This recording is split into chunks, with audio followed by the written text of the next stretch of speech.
Hi guys! Today we'll be recapping a story called A Tipsy Marriage Proposal for the Emperor. Please like the video and subscribe to the channel. It helps us a lot. Enjoy!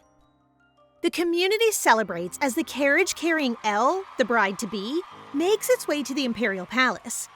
She appears apprehensive since everyone around her refers to her as the unlucky bride because she is about to marry Rofers Katar Esperion, the Empire's emperor, who is branded as Hades, the god of death. However, if she hadn't been under the influence that day, the entire wedding may have been avoided. To tell you what happened, at the pub one night, a drunken Elle, disguised in her pink-blue wig, vents about how stupid her 30-year-old ex-fiancé is. She cannot believe that he does not know that the sun rises in the east, and when she points this out to him, he instantly calls off their engagement.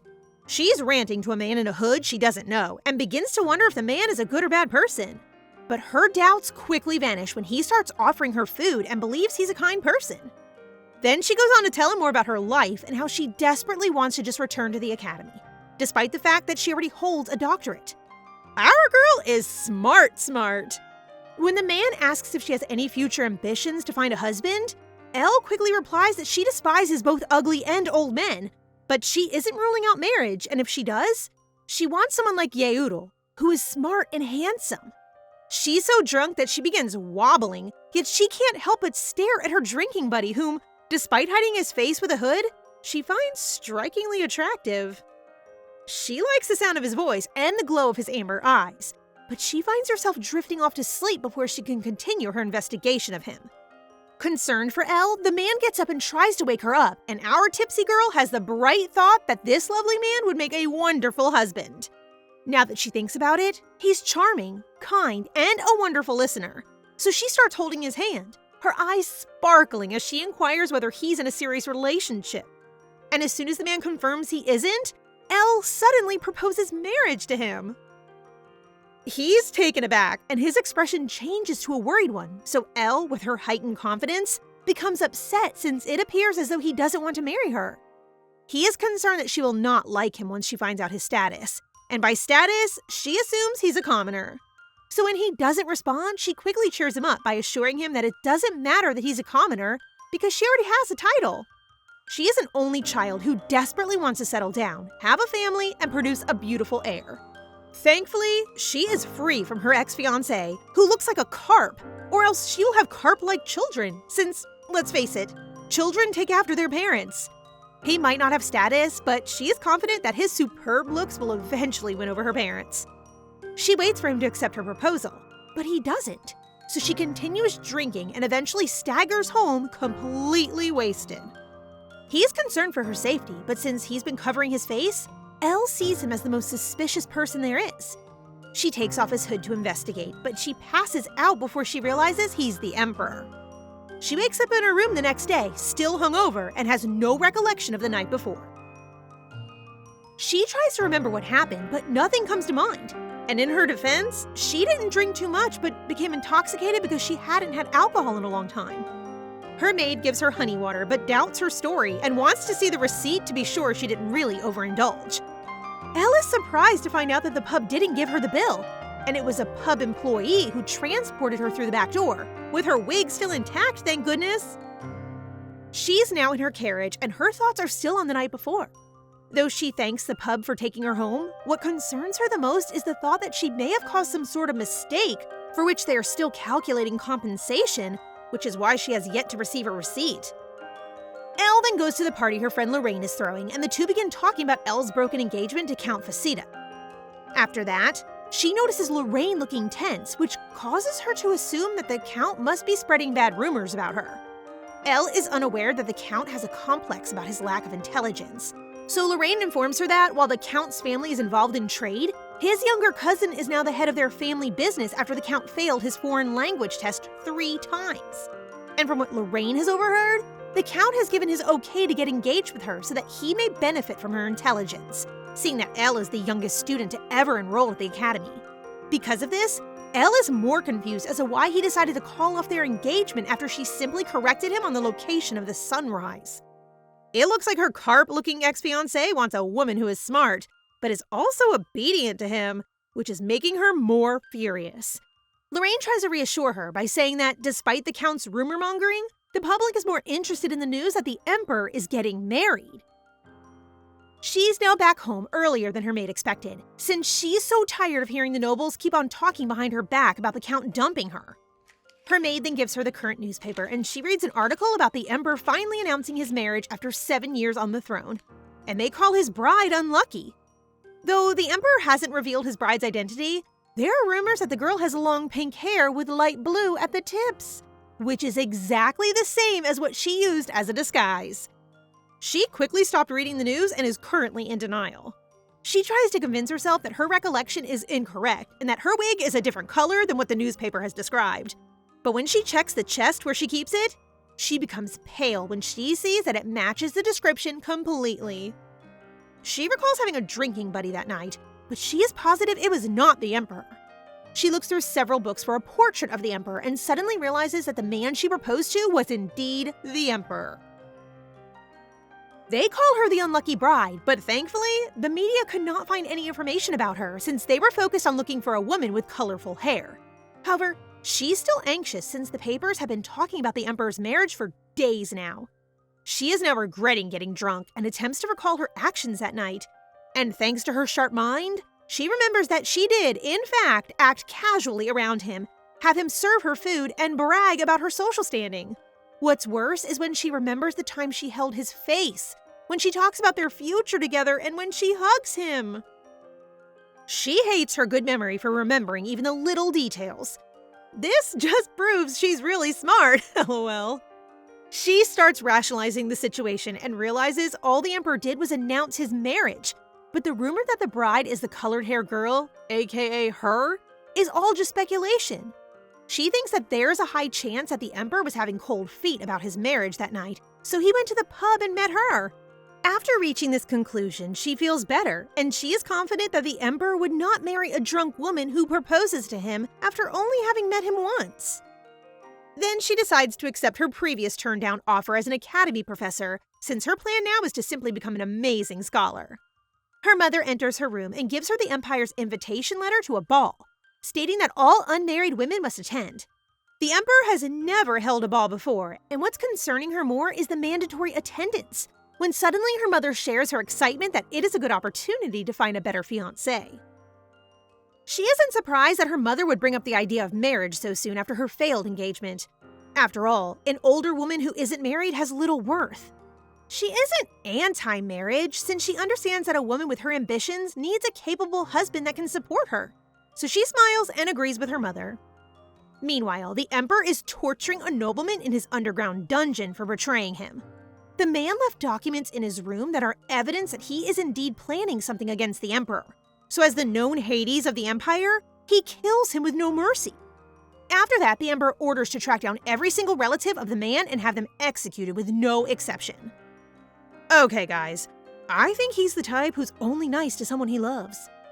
He then goes to his room where his suit is ready for the ball, and his butler tells him that his seamstress had a hard time matching his suit to the supposed Empress-to-be, who is said to have colorful hair. The Emperor just smiles but corrects him that the lady's hair is actually blonde. He knows! Elle and her personal maid Jerry go dress shopping for the ball. Elle complains that all the dresses are too fancy for her, but Jerry insists that she must choose one since it is the current fashion trend. Knowing Elle is numerically oriented, Jerry proposes eliminating the gowns she doesn't like and letting her choose from the others. Elle doesn't like to stand out at the party, so she thinks the black dress fits her well. And Jerry starts to get annoyed since everyone knows it's a dress for mourning. Elle is already stressed, so Jerry holds her hand and tells her she'll find some outfits for her to choose from, and lets her sit while she goes around the boutique. While waiting for Jerry, Elle overhears some women talking about the Emperor's coming-of-age ball in the shop. They are shocked to learn that the Emperor has invited every unmarried woman in the capital, which means that every bachelor in the city will be there also. Another group of women is discussing the Emperor's wedding preparations, but they're worried that no one knows the bride's identity. Elle is confused by the comments and wonders why nobody seems excited about the Imperial Palace event. When she discovers that a baron was killed at a gathering last spring and that they must be cautious around him, she stays eavesdropping, curious about the Emperor's true identity. It is given that everyone should honor and obey the emperor, but they should be able to disagree if he executes without due process. So she wonders why no nobility tries to oppose him. Elle is hiding behind the wall when Jerry comes up to inform her that she has spoken with a designer who can make her custom dress and wants to know her preference. Elle hurries to talk to the designer, but she still overhears some ladies discussing how the new empress will likely have no effect on the empire, and how long will she be able to remain with the emperor. Elle isn't really interested in politics, but as a scholar, her curiosity is piqued, so she is currently studying the emperor's history in her room. She learned the present emperor was born as the third prince to the emperor's second wife and didn't stand out. He became a knight at 15 on his own merits. He brutally defeated the demons in the Coral Highlands, whom everyone thought were impossible to beat. And because of this, he completed the map of the Western Mountains and returned to the capital. Everyone knows about the heroic expedition, but she has no idea that it was the emperor who was the captain of the knight at that time. She continues reading and learns that many unexplained events occurred prior to his ascension to the throne. The crown prince died the year after he returned from his expedition after falling off his horse. The second prince died the year after that in a carriage accident, and the empress, grieving the loss of her two sons, retreated to the south and died of illness. She wonders how so many imperial family members died in 5 years, given how well protected they are. Everyone knows that the current emperor benefited from these deaths, which is why the nobility has remained silent because everyone thinks he's a tyrant who will execute anyone. But she doubts it since she believes that no merciless tyrant would have allowed a drunk woman to behave that way toward him. She blames her ex-fiancé for the whole scenario. But on the good side, she reasoned that drinking with the emperor was a privilege. Though the emperor might not be able to recognize her, she nevertheless opts to keep a low profile at the ball and escape without being noticed. At the palace, the emperor is studying on which finger a wedding ring should be worn and realizes he should have placed Elle's ring on a long time ago. OMG, so he already liked her a long time ago? Jerry, who is doing Elle's hair for the ball, tells Elle that the designer, Madame Rosso, was inspired by her request to reduce the number of ribbons and frills on her dress. Elle wants the designer to make it less trendy, but instead, the madam made her a trendsetter. She now looks more beautiful than usual, which makes Jerry giggle. Lorraine is astonished by her beauty and tells her that she will stand out among the unmarried women, which isn't really a compliment to her. They notice many visitors, including engaged women and their fiancés, and Lorraine soon leaves her to greet the others. While waiting for the emperor, she decides to sip wine alone and promises herself to be as invisible as possible. When the emperor arrives, she recognizes him as the man who dealt with her drunken antics. Judging by his appearance, she believes he is more terrifying in person and regrets proposing to him inebriated. She sees the emperor wave his hand, and the musicians play the music that makes the couples dance, and the ball begins without a word from the emperor. She wonders why no one cares since the event is funded with tax money. There should be a reason for this gathering. She sees the emperor is asleep or uninterested, and so she prepares to sneak out, but she can't resist the wine on the table and has one more glass because it's so good. While the emperor is happy that she's enjoying the wine, he worries that she may drink too much and wonders if he should intervene. But thankfully, our girl is trying to stop herself, lol. As she heads home, she hears her ex-fiancé's voice, which gives her shivers. Count Faceta is bragging about his jewelry, and she thinks his face is as ugly and annoying as ever, and she guesses the lady beside him is his new fiancée, who appears to be much younger than him. His family is quite wealthy, which makes all those people butter him up. She looks at her exit and sees that the Count is blocking her way, making her think that he's a hindrance in her life from start to finish. She decides to leave quickly while he's busy showing off. But the Count notices her as the conceited wench who humiliates him and gets her attention by asking her where she's going and acting as if she's attempting to flee. As brilliant as she is, she smiles at the Count, informing him that she will never run away from the capital's safest place. Gosh, his eyes are the only functioning portion of his head. Elle has been hailed a prodigy since an early age. Instead of playing with teddy bears, she prefers to read difficult books. Even on her birthday, she enjoys receiving books as a gift. And because she's an only child, her parents give her whatever she wants. At age 10, she made national headlines when she became the youngest student ever admitted to the prestigious Vermangerie Academy. And not just that, she was the top of her class. Then her parents set up an engagement between her and the Count before she even enrolled in the academy, reasoning that Elle has a promising future and that the Count's wealthy family will be able to finance her future endeavors. The sad part about their society is that they refuse to acknowledge any achievements of women, so her mom can only hope that the Count will mature into a better man in 10 years. Well, Mom, you're wrong, since this carp-looking Count is currently trying to humiliate Elle in front of all these nobles. She puts on a false front of friendliness and attempts to leave, but the ugly Count grabs his new fiancée roughly and boasts about the expensive jewelry he bought her in the hopes that Elle will come to regret their broken engagement. Of course, that'll never happen, since it never bothers her. She continues to be courteous and turns her back when the Count refuses to let her go without an insult. He uses Elle's parents, thinking they must be disappointed in her for throwing away a gem like him. Really, sir? And he ridicules her parents' decision to send her to a prestigious academy only to have it all be for nothing after she's married. Elle has had enough. The only reason she's been tolerating him is because she trusts her parents' decisions, but they're wrong this time. So she faces the Count and throws insults at him. Yes, girl. She mocks his idiocy, and when he responds, our girl happily corrects his vocabulary, which only infuriates him further. Elle doesn't expect him to actually hit her because of all the eyes on them, but luckily, the Emperor takes the Count's hand and stops him. Elle is taken aback to see the Emperor himself defending her, and even more so when he kicks the Count without batting an eye. He deserves it. She is so bewildered by the Emperor's kindness that she doesn't hear him the first time he asks whether she wants him to handle the Count's situation. Elle wants to know what he means by his question because things might get serious. And she's right. The Emperor will happily kill him if she wants. She instantly refuses, and the Emperor, thankfully, listens to her and allows the Count to leave. The Emperor gets right to the point and informs her that he is actually waiting for her to approach him, which confuses our girl even more. So he leans in closer and makes sure she remembers the night she asked him to marry her. Because Elle isn't really functioning right now, the Emperor leans in closer to check on her. And that's when she decides to discuss her drunken proposal with him in private, since everyone's attention is on them right now. However, her eyes are lifeless as she follows him, expecting to be brought to a dungeon and be killed for insulting and bothering him previously. But instead, she enters a perfectly ordinary room.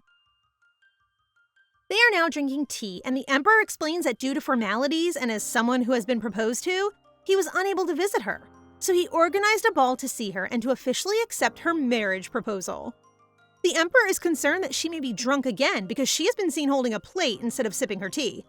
She is smart, but her brain is not really braining right now until she gives it some thought and processes that the Emperor is really accepting her proposal. She expresses that what she did was a crime, and the Emperor scoffs, saying it isn't what he wants to discuss. Elle can see sincerity in his eyes, so if she's not getting in trouble, she questions why he's accepting the proposal of a drunk noble with no manners or dignity. Everyone knows her family has no ambition when it comes to politics, so neither of them will benefit from the marriage. The Emperor cannot believe she's rejecting his approval of her own proposal, but Elle, who has now calmed herself, explains that she is simply encouraging him to reconsider, since there are more great families who would be better qualified for the title of Empress. She might have been drunk that night, but she was sincere with her proposal because of his handsome face, but knowing that he is the Emperor is a whole different story. She apologizes for her drunken mistake. But when the Emperor presses her on whether or not she remembers the entire night in detail, she breaks out in a cold sweat and starts to doubt her memory. He never looked into her identity at all, and it was her who opened up about herself that night. To make her feel more guilty, he shares that she was really troublesome that night and even took off his hood and hugged him. After he tells her that their wedding will be next month and that she should start getting ready, he gets up and goes without waiting for an answer. She is now back home and wonders why her mom is looking at their family portraits late at night. Her mom regrets only having a portrait of Elle when she was a child and so plans to get her a proper portrait before she gets married. Elle asks her mother if marriage is necessary for a woman, and her mother answers that it is. But what Elle doesn't expect is for her mother to share her thoughts on how society is slowly changing for the better. She's never been able to ride a horse since it's not considered ladylike. But now her own daughter has 3 degrees, and there are already a few women in positions of power. As a result, Elle begins to reconsider becoming Empress and begins to believe that she can make a greater impact on their society if she holds that position. Meanwhile, the Emperor stares at his pocket watch as he thinks about Elle, and mumbles something about how he can't go back in time before he falls off to sleep. More humiliating memories of the drunken night with the Emperor came flooding back to Elle. The time she got upset at him for acting as though he hated the notion of marrying her, and the way she boldly told him her family name so he could find her. That morning, the emperor delivered a slew of gifts and a formal letter announcing his intention to marry Eleair Eucalisse and promising to cover all of the wedding costs. The imperial messenger takes a quick look at Elle and wonders why the emperor would pick someone so ordinary as his bride. But he doesn't expect her to question why there's no mention of a wedding budget in the letter. She mumbles that she has received too many gifts from the emperor and that all she really needs is a wedding dress. And when she's about to tell more, Jerry has no choice but to shut her up while her mother apologizes for her daughter's impolite behavior. Then, because she is to become the empress, the emperor has personally picked an imperial knight to serve as her bodyguard until the wedding. She screams in shock and demands that the bodyguard begin working the next day since she is certain her mother would be questioning her, and she doesn't want the knight to learn the complete truth about her proposal to the emperor. The next day, she is surprised when the emperor released a romantic version of how they met, with the headline that he met her when she was heartbroken and that while helping her, their love developed.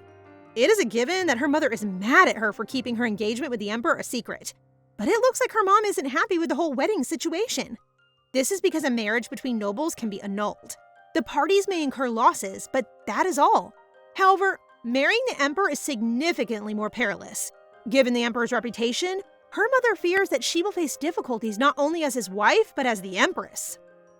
Elle understands her mother's perspective, but she also senses that the emperor would not look down on her simply because she's a woman, so she is prepared to go through with the marriage. Her mother respects her decision, but now that they have only a month to make preparations, she must focus on getting married instead of reading books. The emperor receives a report about Elle asking for their wedding cost, so he orders them to triple the budget. Let's go wedding of the year! Then he finds out that Count Facita's family has replaced him and has designated their second son as their heir. But the bigger issue is that the Count has fled before the knights can capture him. The emperor regrets not killing him during the ball, but then again, Elle would probably become too frightened to marry him, so he orders his knight to capture the Count alive.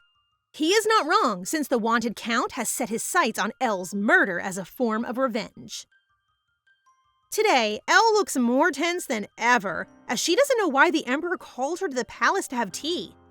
Maybe to keep up with the rumors that they are in a romantic relationship? She's so tired thinking, so she decides to go with the flow, and jokes that she cannot eat sweets he prepared in fear that her wedding dress might not fit during the wedding. Time passes, and Elle worries that she's taking too much of his time, but our guy loves to get to know her more. So different from the rumors. So, since she gets kind of comfortable with him, she asks him a favor about Sir Balte, the emperor's personal knight who's been guarding her. He stands out and always follows her, so she asks if she can allow Sir Balte not to wear his flashy uniform when guarding her. Her request is fine with the emperor, but he can't allow it right now since Count Facita has vanished after he ordered his arrest, which surprises Elle. He did not make it public yet since the people of the capital are celebrating after he reduced taxes and gave increased assistance to the slums as a commemoration of their marriage. And there are more foreigners entering their empire for the upcoming wedding, so he doesn't want to ruin the mood for everyone. Elle can't believe the Count is smart enough to commit a crime, but then she learns that he evaded taxes and illegally smuggled items. Now she understands that since there is no evidence that the Count has left the capital, Sir Balte, one of the Emperor's most trusted knights, follows her in his uniform to ensure that the Carp Count does not attempt to harm her. She then gets curious about what will happen to the Count once caught. Well, probably by the law, but since he's been hiding, the Emperor is honest enough to tell her that it really depends on his mood. After talking with the Emperor, Sir Balte escorts her home. And while walking to the carriage, Elle asks his opinion on the Emperor.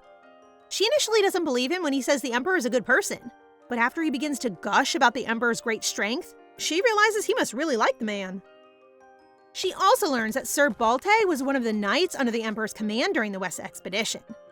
He displays so much respect for the Emperor, and now that she thinks about it, their expedition would be a failure if the Emperor was as selfish as the rumors suggest.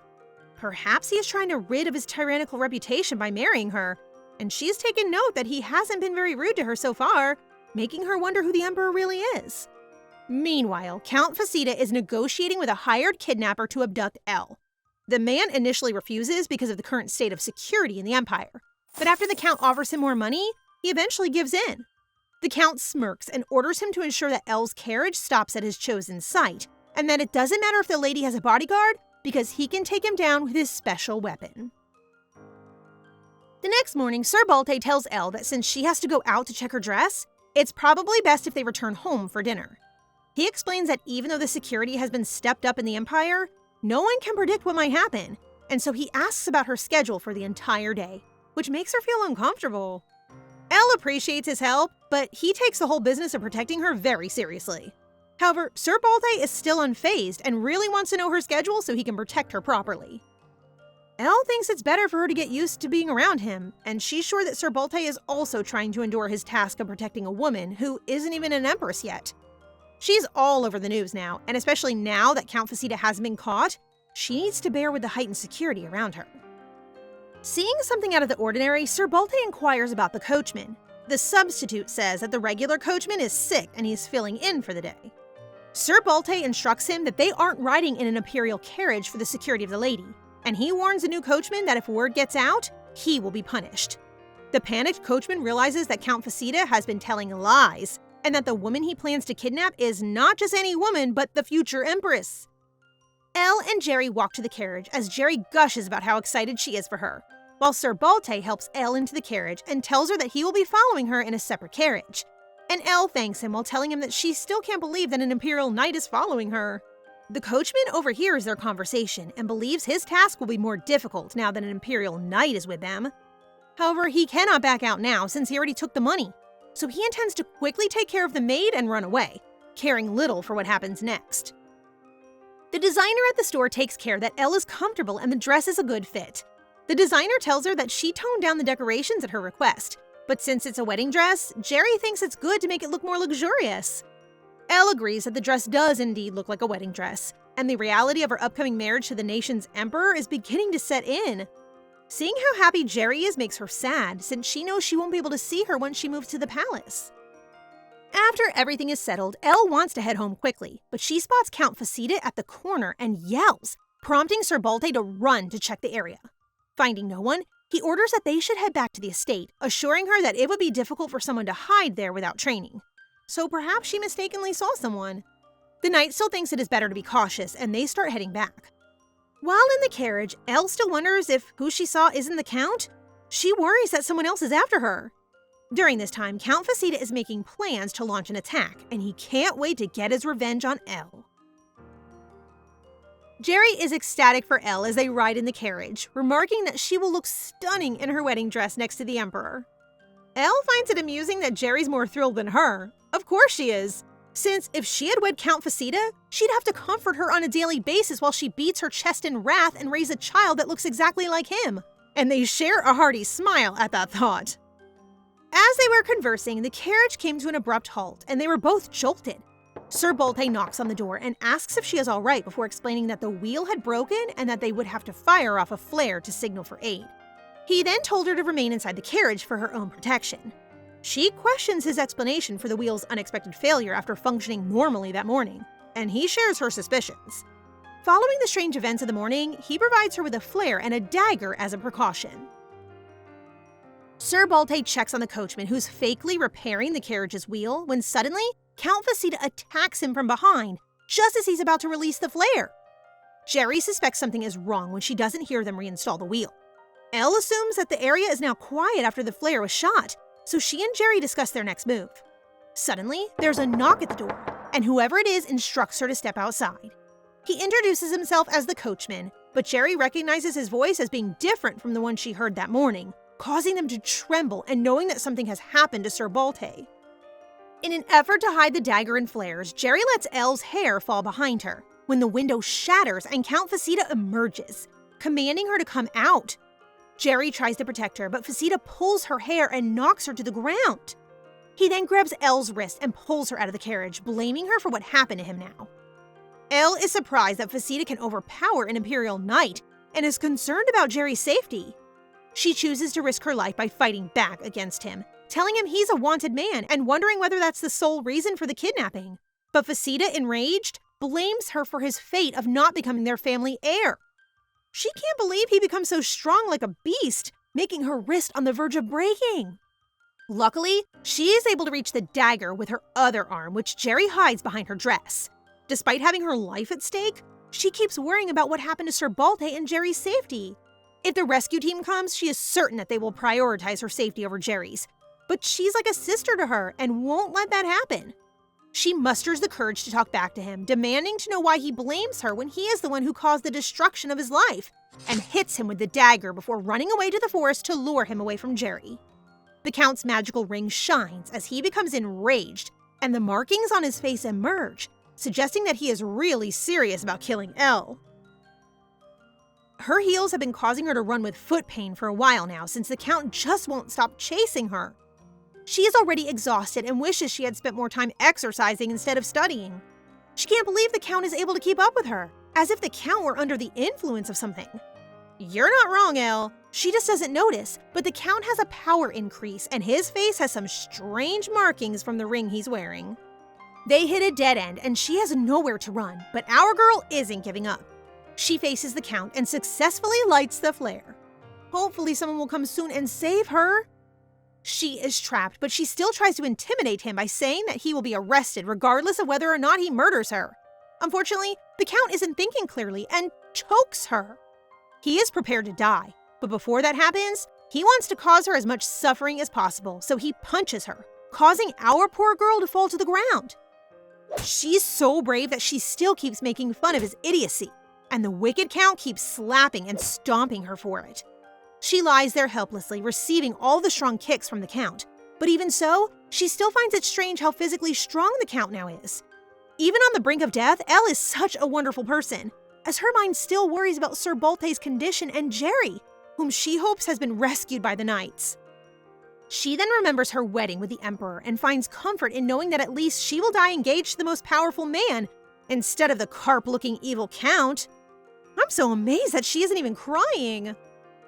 As the Count takes pleasure in stomping on her, the Emperor appears and gives him a well-deserved whack. Elle thinks she's already dead, since she can no longer feel anything painful anymore. But when she hears the Count's frantic yelling, she opens her eyes and realizes she's still alive. She discovers the Count all beaten up on the ground and still being stomped on by an unknown man. The man is getting really brutal with each hit, so she stands up and requests that the man stop before he kills the Count, and instead let the law deal with him. When the man faces her, she is surprised that the person who rescued her is none other than the Emperor. He hurries over to check on her wounds, and Elle is taken aback by the Emperor's worried expression. She then notices that his hands are trembling, but before she can say anything, they get interrupted by the knights reporting that they have captured the coachman and found Sir Balte unconscious. The Emperor orders the knights to take the Count, remove the suspicious ring he's wearing, and have it investigated. Elle interrupts the knights to inquire about the status of her maid Jerry, and is relieved to learn that she is fine, while the Emperor is still trembling behind her. They've made it out of the woods, and Elle screams out Jerry's name, concerned for her condition, checking to see if she's hurt and worrying for her injured arm. Jerry also starts crying when she sees Elle's swollen face, which she assumes was caused by Count Faceta, and she blames herself for it. Then Elle tells her not to worry and that everything will be well. It's heartwarming to watch how they put each other's well-being ahead of their own injuries. They are now entering the carriage when Elle suddenly thinks of Sir Balte and wonders about his condition. He's fine, and the knight reassures her that they located him nearby and brought him to the palace for treatment. She keeps worrying about others, so the Emperor finally speaks up and urges her to focus on her own wounds first. Inside the carriage, Jerry tells Elle that the Emperor will be sending the palace doctor to treat her, which is a relief since the palace doctor is more qualified than a regular doctor. Elle cuts Jerry to ask how she feels, and her maid assures her that her injuries are minor and will heal soon. However, this is a big deal for Elle, so she promises to ensure that she will receive similar treatment from the palace doctor, emphasizing that both of them are hurt. Elle reminds her that their status does not mean her life is more valuable, making Jerry teary again. Sir Balte, with bandages on his head, is standing before the Emperor, eager to accept punishment after he was unable to protect Lady Eliere. It is true that the Emperor is ashamed that his personal knight got knocked out easily, but it turns out that the Count was carrying a peculiar ring, an artifact that can enhance physical strength, enough to make the wearer stronger than a knight. These artifacts were created in ancient times, but magic has since vanished from the world, making these objects dangerous, which is why he had all of them collected and managed after he became emperor. There are still some left out there, but they are not something you can just find anywhere. And if it is proven that the ring was stolen in the palace, he'll break the limbs of those in charge of managing it. But since it's a recently discovered artifact that is not on their record, the Emperor will have to investigate through Faceta, wondering how the stupid carp with no connections could possess such an item. Faceta is all tied up when the Emperor, with his eerie voice, informs him that he's just lucky Elle did not die, or else his punishment will not stop with his death, but with his entire family. He plans to torture him by cutting his fingers, but then Elle suddenly comes to mind, telling him he should not kill the carp guy. He's succumbed to Elle's charms. He tells Sir Balte that he will ignore his mistake this time and tells him to get his wounds treated and get back to work. In addition, the Emperor has ordered that the bribed and original coachmen be given the maximum sentence for their roles in the plot to assassinate the future Empress. As for Count Faceta, the future Empress has requested that he be dealt with in accordance with the law, and the Emperor has agreed to comply with her wishes and orders to give him a lawful punishment and toss him in prison. The Emperor, however, is not particularly kind, and he still intends to have him killed with the expectation that the prisoners will carry out the task. In his room, the Emperor is thankful that Elle is safe, but blames himself since he was too slow to reach her in time and prevent Elle from suffering serious injuries. He is overcome with guilt, and a sense that nothing has changed is making him want to give up. At that moment, he imagines a younger version of Elle and realizes he could not live without her. Is he talking about his past or his past life? Let's find out. The attempted murder and kidnapping of Count Faceta are all over the news, but they keep her identity confidential, and the article only revealed that the Count kidnapped an unarmed aristocratic lady. She has now another Imperial Knight assigned to protect her, Jonathan Jaffe, who has the complete opposite personality of Sir Balte. He tells her to stop worrying and focus on her upcoming wedding to the Emperor, while Sir Balte furiously tells him that the Emperor instructed him to guard the future Empress. He can't believe Jonathan is now disregarding his duties by sitting and drinking tea. Elle quickly stops Sir Balte from scolding Jonathan by telling him that she is the one who offers Sir Jonathan the tea, but that doesn't stop the two knights from arguing. She then orders the two to stop arguing since it is making her more anxious. She shares that someone is possibly influencing the Count from the shadows. At first, she believed the Count had simply kidnapped her, but after learning that he was in possession of a relic that was under the purview of the Empire, she realized that someone in authority must have used him to harm her after he was kicked out by his family. Sir Jonathan asks if she has anyone in mind, and since she doesn't, she starts to speculate about who it could be.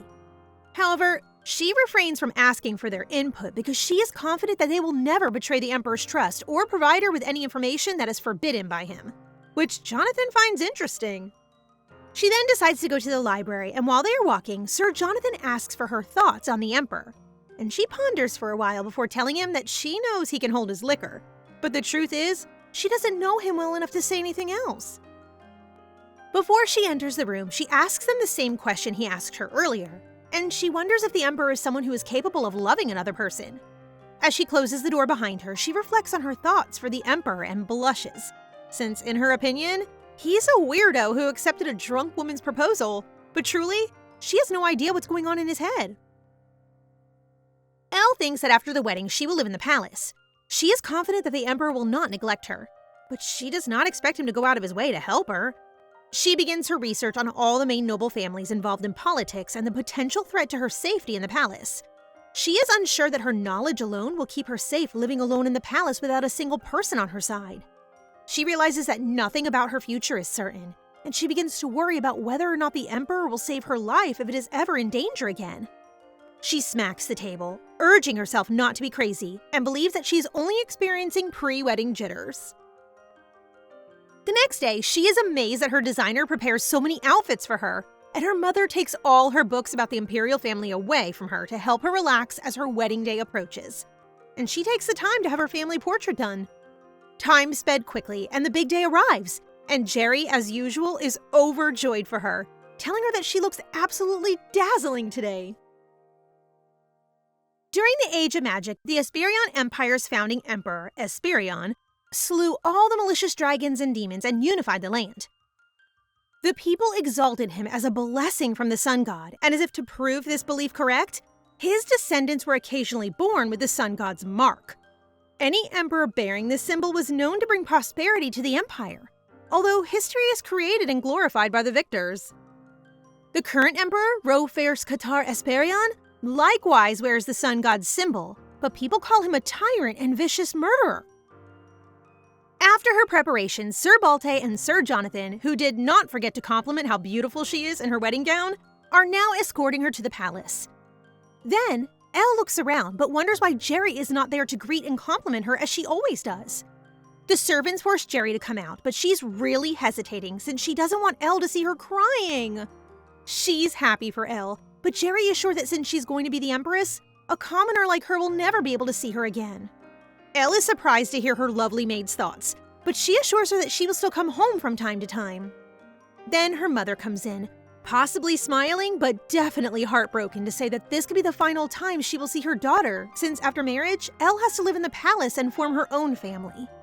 Elle gives Jerry a gift since it might take her time to come home, and there's a possibility Jerry could already be married by that time. So it's her advance wedding gift for her. She then turns to her mother and reminds her that she's just going to live in the palace, not prison. She holds her mother's hand, promising to come back to see their family portrait, and leaves smiling. Jerry gets flooded with emotion as she opens Elle's wedding gift, a priceless jewel she will never wear, but will keep and pass down to future generations. I just hope Elle can take her maid with her. Once Elle reaches the palace where the Emperor is waiting for her, he does not waste any time in taking her inside to say their wedding vows and officially finalizing their marriage. Our guy is worried Elle will change her mind. They've arrived at the altar where the Emperor is reading his vows. But when Elle's moment comes, she panics and doesn't know where to place her hand. She asks for his assistance, and so the Emperor ends up holding her hand as she recites her pledge. And they go out where everyone is celebrating, and despite the Emperor's serious expression, she does notice how he blushes and smiles back at the altar, a smile only Elle can see. And so, evening comes, and Elle is being greeted warmly by the head maid and other servants. However, what bothers her is the sleeping gown they have prepared for her. The wedding night with the Emperor is an event she can never escape. Thus, the gown is custom made for the occasion. When the head maid joyously reports that the Emperor is on his way, the servants all leave, leaving Elle to wait alone. Her mother has already given her the rundown on what to expect on the wedding night, but after a long day of festivities, she is completely worn out. She lays down on the couch when the Emperor arrives and comments on how exhausted she looks. She quickly sits down and lies that she's fine and that she simply couldn't help herself because the couch was so comfortable. And for the first time, she notices the Emperor with his hair down, which instantly makes him more approachable. Then, she is surprised to see maids setting the table with charcuterie and wine at the Emperor's request. She knows that other countries celebrate the wedding night with alcohol, but it is not a tradition in their empire. Our guy knows he married a girl who loves alcohol, so he prepares one for her. Whatever the Emperor's plan is, it is working since Elle is already fixated on the bottle of alcohol he's holding because she has never seen a gold label on booze before, and she is dying to know what it's called. The reason she's never seen it in any pub she's been to is because it's exclusively brewed for the imperial family. She looks at it like a child looking at candy, and the Emperor offers to pour her a glass, but she makes it clear that she doesn't have an obsession with alcohol. He's not bothered by her drinking habit and plans to simply step in if she gets out of hand. Cutie. She's relieved that the Emperor enjoys booze as much as she does. As they continue drinking, she finally feels confident enough to tell the Emperor that she is ready to make it through their wedding night, causing the Emperor to cough in surprise. Elle is getting red and is probably already drunk, so she says what needs to be said. That as the new Empress, her most important job is to produce an heir. The Emperor sighs, perhaps embarrassed, as Elle continues to speak her mind, saying that if he has another woman, she's ready to raise the child if need be. She's also prepared to get a divorce. The Emperor assures her that their marriage will not be dissolved due to politics or another woman, which our girl believes since he looks quite serious as he says it. This just means that nothing is blocking their night together, so Elle is so ready, but our guy hesitates, concerned that she might not have the best time since they did not marry for love. He points out that they don't need to rush. Plus, he wants to clear his name from the rumors before they move forward with their relationship. He's really respectful. I love it. Elle finds him so sincere, and when the Emperor confirms that he is really interested in her, she suggests that they try courting each other.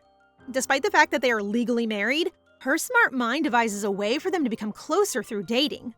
The Emperor leaves her in their room, afraid that Elle will see his blushing face. The next morning, her maids try to wake her up, but because she's still drunk, she calls for Jerry, almost forgetting she's now in the palace. I miss Jerry too. Her new personal maids are now Katie and Janet, who inform her that she needs to get ready quickly as there are people who have requested an audience with her. After her maids doll her up, she meets with Madame Jofan, her teacher for palace etiquette, who right away scolds her for not attending a guest in the sitting room. As Elle's anger builds at the sight of her etiquette teacher drinking her tea before the Empress, she reminds herself to remain professional and composed if she is to fulfill her duty. So she just apologizes, thinking she still has a lot to learn, making Madame Jofan sarcastically smirk and subtly insult the new Empress, implying that because she's from the countryside, it's assumed she understands nothing about the capital's trends. After their discussion, Madame Jofan exits the room and is greeted by an official from the Ministry of Finance who wants to know what the new Empress is like. And this old woman openly criticizes Elle again, stating she's just a girl who likes books and isn't even influential. Your day will come, Granny. As Elle waits for another guest to come, she wonders what is so special about imperial etiquette that her teacher would be so brazen to offend her. She's eager to finish her etiquette classes immediately. Otherwise, she worries that she won't be able to keep her cool and use her Empress authority against that old lady. After a minute of waiting, the Imperial Secretary, Jairin, enters the room, who has been tasked by the Emperor to assist her. Jairin gives her ledgers to study and informs her that after the late Empress passed away, the finances are being managed poorly and are being organized separately by the Ministry of Internal Affairs. Jairin wonders if she knows how to read ledgers, and Elle confirms that she does since she studied accounting and finance. But this guy is clearly not satisfied with her response because it means she lacks relevant work experience. I guess this guy doesn't know our girl is a genius. He then informs Elle that he will bring more documents that she should review as soon as possible. After he leaves, Elle congratulates herself for maintaining her composure and quickly orders her maids to get her a cold tea. She then asks the two if they know anything about Madame Jofan or Jairin, and that is when she learns that the old lady is influential and has been teaching nobles etiquette, while Jairin is the first commoner to be chosen as one of the Emperor's secretaries. Elle can immediately deduce why they dislike her. Madame Jofan is furious because she's an empress with no power, and Jairin resents having to serve her instead of the Emperor. She's really upset about how they treat her and decides to study every book she can find on etiquette and accounting to show them they're messing with the wrong Empress. Elle is in awe of the size of the Imperial Library, but what catches her interest is the fact that the Emperor has kicked the librarian out. She shrugs the thought away and starts searching for the book she needs while ordering her maids to bring her every romance novel they can find. Elle has 3 degrees and is not just intelligent, she also enjoys reading books to gather information to help her calculate multiple options for a problem until she finds a solution.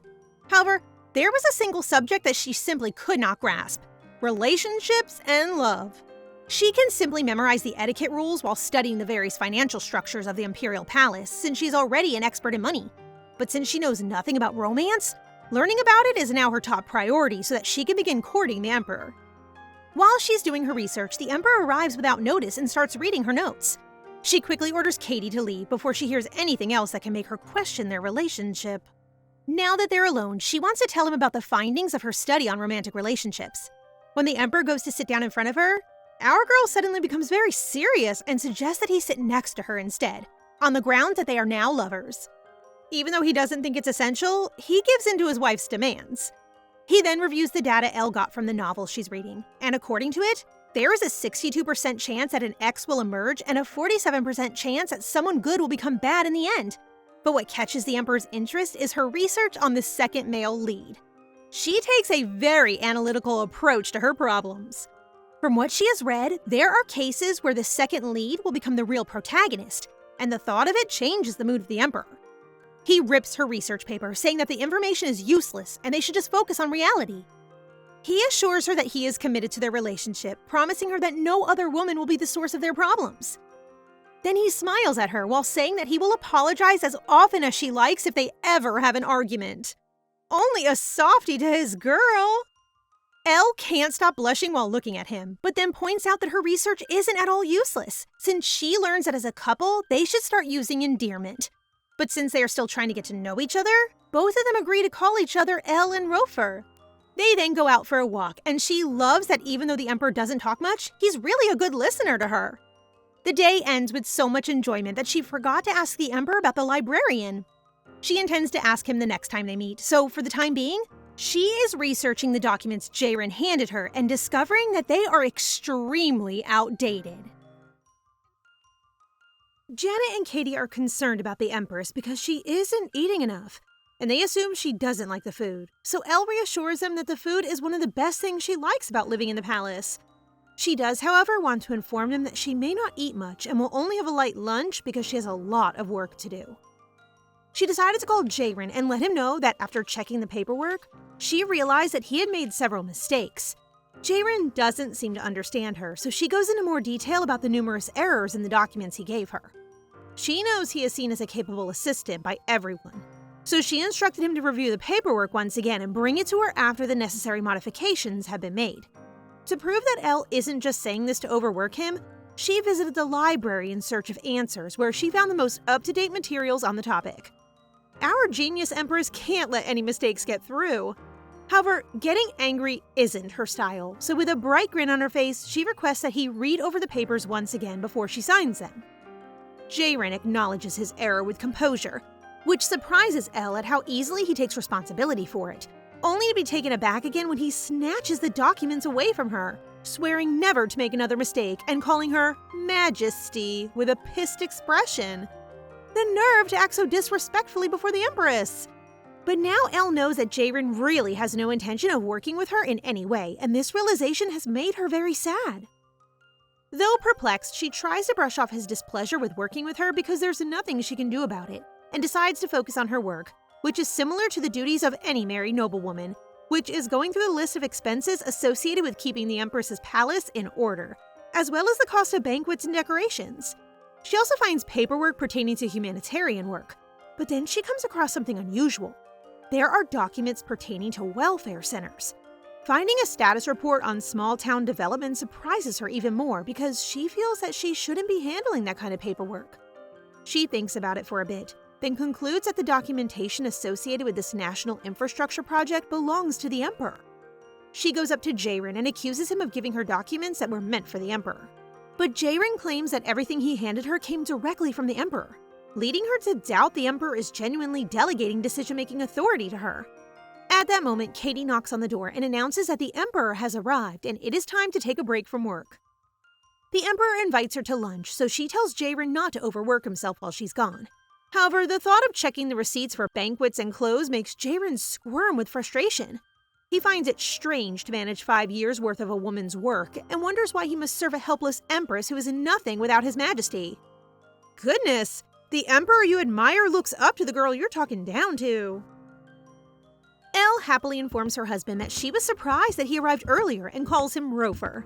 This makes him blush, as he's still not used to hearing her use his name, while Elle reminds him that they already made a pact to call each other by name, so he has to get used to it.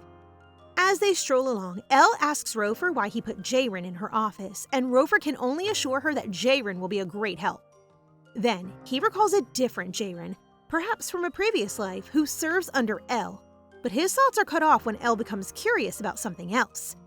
Elle is aware that the Empress has to host more events than the typical married woman, and that the Emperor should handle issues like building welfare centers, repairing roads that lead to remote areas, and dealing with tax evasion among corrupt noble families. However, she has never heard of a country where the Empress has the final say in such matters. She asks him if he really gives her all that work because he believes she can handle him. And then he goes on to say that since the Emperor and the Empress are political partners and should be working toward the same goal, it is only fair that the smarter and more logical of the two make the ultimate decision. The Emperor is breaking the stigma by putting his trust in the Empress to help him with the decision-making. He also thinks she'll have fun working on them, which is true, but they're not minor side projects like a thesis. They're massive duties that might compromise their kingdom, and Elle is concerned that this abrupt change in governance will cause uproar, particularly among the conservative nobles, so she requests that Rofer run this by the council first. The Emperor just nods in agreement, and after observing Elle's lack of enthusiasm for his proposal or the projects, he believes that the obligations may be too much for her to take on. Excuse me, sir, that statement has just hurt Elle's pride, and she is becoming agitated as he keeps claiming that he will get the projects back and handle everything himself. Elle loses her cool, grabs his hand, and explains that she can perform the job without any trouble, obviously, but she's concerned that if they don't follow the correct process, it will reflect poorly on him as an emperor, and the people might assume she's an empress trying to claim the emperor's authority. She's getting serious as she looks Rofer in the eyes, reminding him that, as a married couple, he should have explained the work to her and not just expected her to blindly approve such vital paperwork. Our guy, on the other hand, is completely focused on the way she's holding his hand. Elle questions his request to let go, saying they're discussing a serious matter and this simple contact should be the last thing on his mind. She continues to say firmly that in the future they'll be doing much more than simply holding hands, a fact that the shy Rofer cuts quickly. They sit down and Rofer reveals that he has no motivation to do the tasks and that he believes Elle can do a better job than him. How sweet that he thinks so highly of his wife! And the way he reassures her that she does not need to worry about the official procedure because he already has something planned makes Elle agree, and in exchange, she requests another aide to share Jaren's responsibilities. Mayorine Lehorn excitedly enters Elle's office and announces her presence as Elle's new aide. This girl better be nice. Elle welcomes Mayorine, who seems willing to help despite the sudden change of her new post. But before Mayorine can begin her tasks, Elle invites her to her etiquette lesson, leaving the grumpy Jaren alone in her office. Elle then finds out that Mayorine knows a thing or two about palace etiquette on the way to class, while she admits that she knows little about it after spending her entire life at the academy. On that note, she requests that Mayorine observe Madame Jofan's lesson and determine whether or not what she is teaching is correct. Mayorine does not anticipate this to be her first duty, and she wonders if she has been chosen as her new aide solely because she's the only female candidate who can serve as her personal servant. She's afraid of offending the Empress by asking a direct question, but Elle laughs and even appreciates her honesty. Elle explains that the big project she's in charge of now can't be done by just 2 people.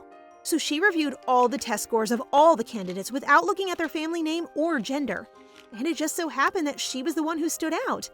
Elle believes Mayorine has the potential, and from what she's examined, she's capable of handling national projects. Now that they have warmed up, they enter the room where Madame Jofan is waiting, who has the audacity not to properly greet the Empress. Elle introduces Mayorine, and since her family name isn't associated with the elite, Madame Jofan scoffs in her mind, amused by the pair. As the lesson begins, the witch assumes Elle is too naive to realize that the point of the exercise is to educate her to treat others with contempt. On top of that, she shows Elle how to use her fan in such a villainous manner. She goes on to tell Elle that she need not greet any nobility and suggests that, to make her status known, Elle could slowly and downwardly flap her fan. Elle is so taken aback that she freezes, wondering if this madam is serious. Even children can tell that this is a really poor example of manners. Elle then turns to see Mayorine's reaction, and the look on the poor girl's face displays that she is ready to resign from her position. However, Elle remains courteous, explaining to the witch that although she has not learned much about palace etiquette, her mother never taught her this kind of behavior. This annoys Madame Jofan, who does not appreciate that the Empress is questioning her teaching, and has the gall to remind Elle that she is someone who has helped a lot of young ladies debut flawlessly. I can't believe Elle could still retain her composure and apologize after this woman presses her. Mayorine vents her frustrations once Elle's lesson is over, outraged by the fact that a person of such prominence could teach the Empress such foolish gestures, that you can't even call it etiquette. Based on what she witnessed today, Madame Jofan's instructions is sheer mockery, and she definitely intends to insult the Empress. Elle isn't surprised because she already imagined the madam seeing her as a young lady from a powerless family, and merely needs Mayorine to confirm this for her. Elle then finds out that Baroness Loshern, a noblewoman as well known in high society as Madame Jofan, is the one who taught Mayorine palace etiquette. Since Mayorine trusts the Baroness will never be rude to her, she proposes they get in touch with her, and Elle agrees. Mayorine also takes the opportunity to thank Elle for seeing talent in her and apologizes for assuming she was chosen simply because she's a woman. However, she has realized that while her administrative skills are what Elle wants from her, she is now determined to assist her in ways that only a woman can, as Jaren will be unable to assist her in that matter. When Elle finally befriends Mayorine, she finally feels like she has a reliable ally in the palace. And all the while, Sir Jonathan has been lurking in the shadows, listening in, and even following Elle around. Sir Jonathan has been tasked with ensuring Elle's safety, and it's hilarious that he's reporting to the Emperor that the Empress is beginning to trust others more than him, which he believes is terrible news for him as the husband. But on a serious note, he reports the problem with Madame Jofan, but he is confident that the Empress will soon find a solution. Jonathan, however, questions the Emperor's motives for doing so, given that he may simply talk to the Empress about any concerns he may have. I'm not sure if Sir Jonathan isn't afraid to die or if he's just an easygoing guy, but he's starting to upset the Emperor when his hunch that he isn't really communicating with the Empress is correct. So he encourages Rofer to purchase the Empress a gift.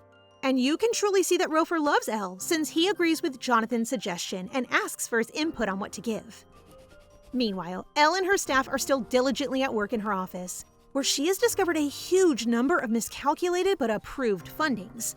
The Ministry of Finance is in charge of the funding, and Jaren proposes that she reread the record since there's been a case when the prior librarian embezzled money and she learned that the official was a member of the House Facel. Given the potential scale of the problem, Elle aims to look into any and all financial ministry records. No more corruption, not on Elle's watch, that's for sure. But now that she thinks about it, her job will be made easier if she can just ask Rofer about it. So when the night arrives, Elle excitedly asks him for a favor and unexpectedly suggests that they spend the night together. Rofer freezes while our girl happily points to their bed. Your Majesty, whatever it is you're thinking, that's not what she meant.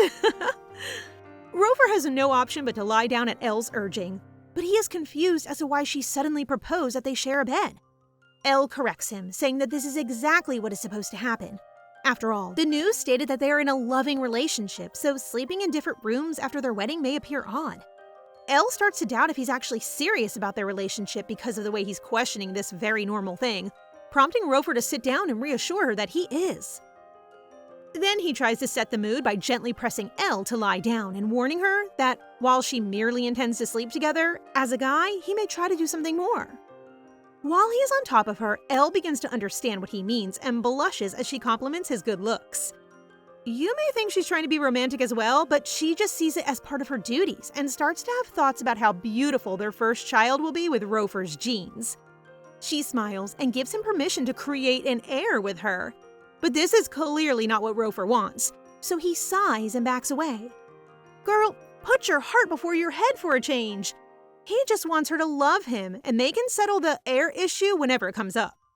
Elle joins him to sit down and begins staring at him, obviously intrigued by seeing how the mix of her intellect and his face may turn out.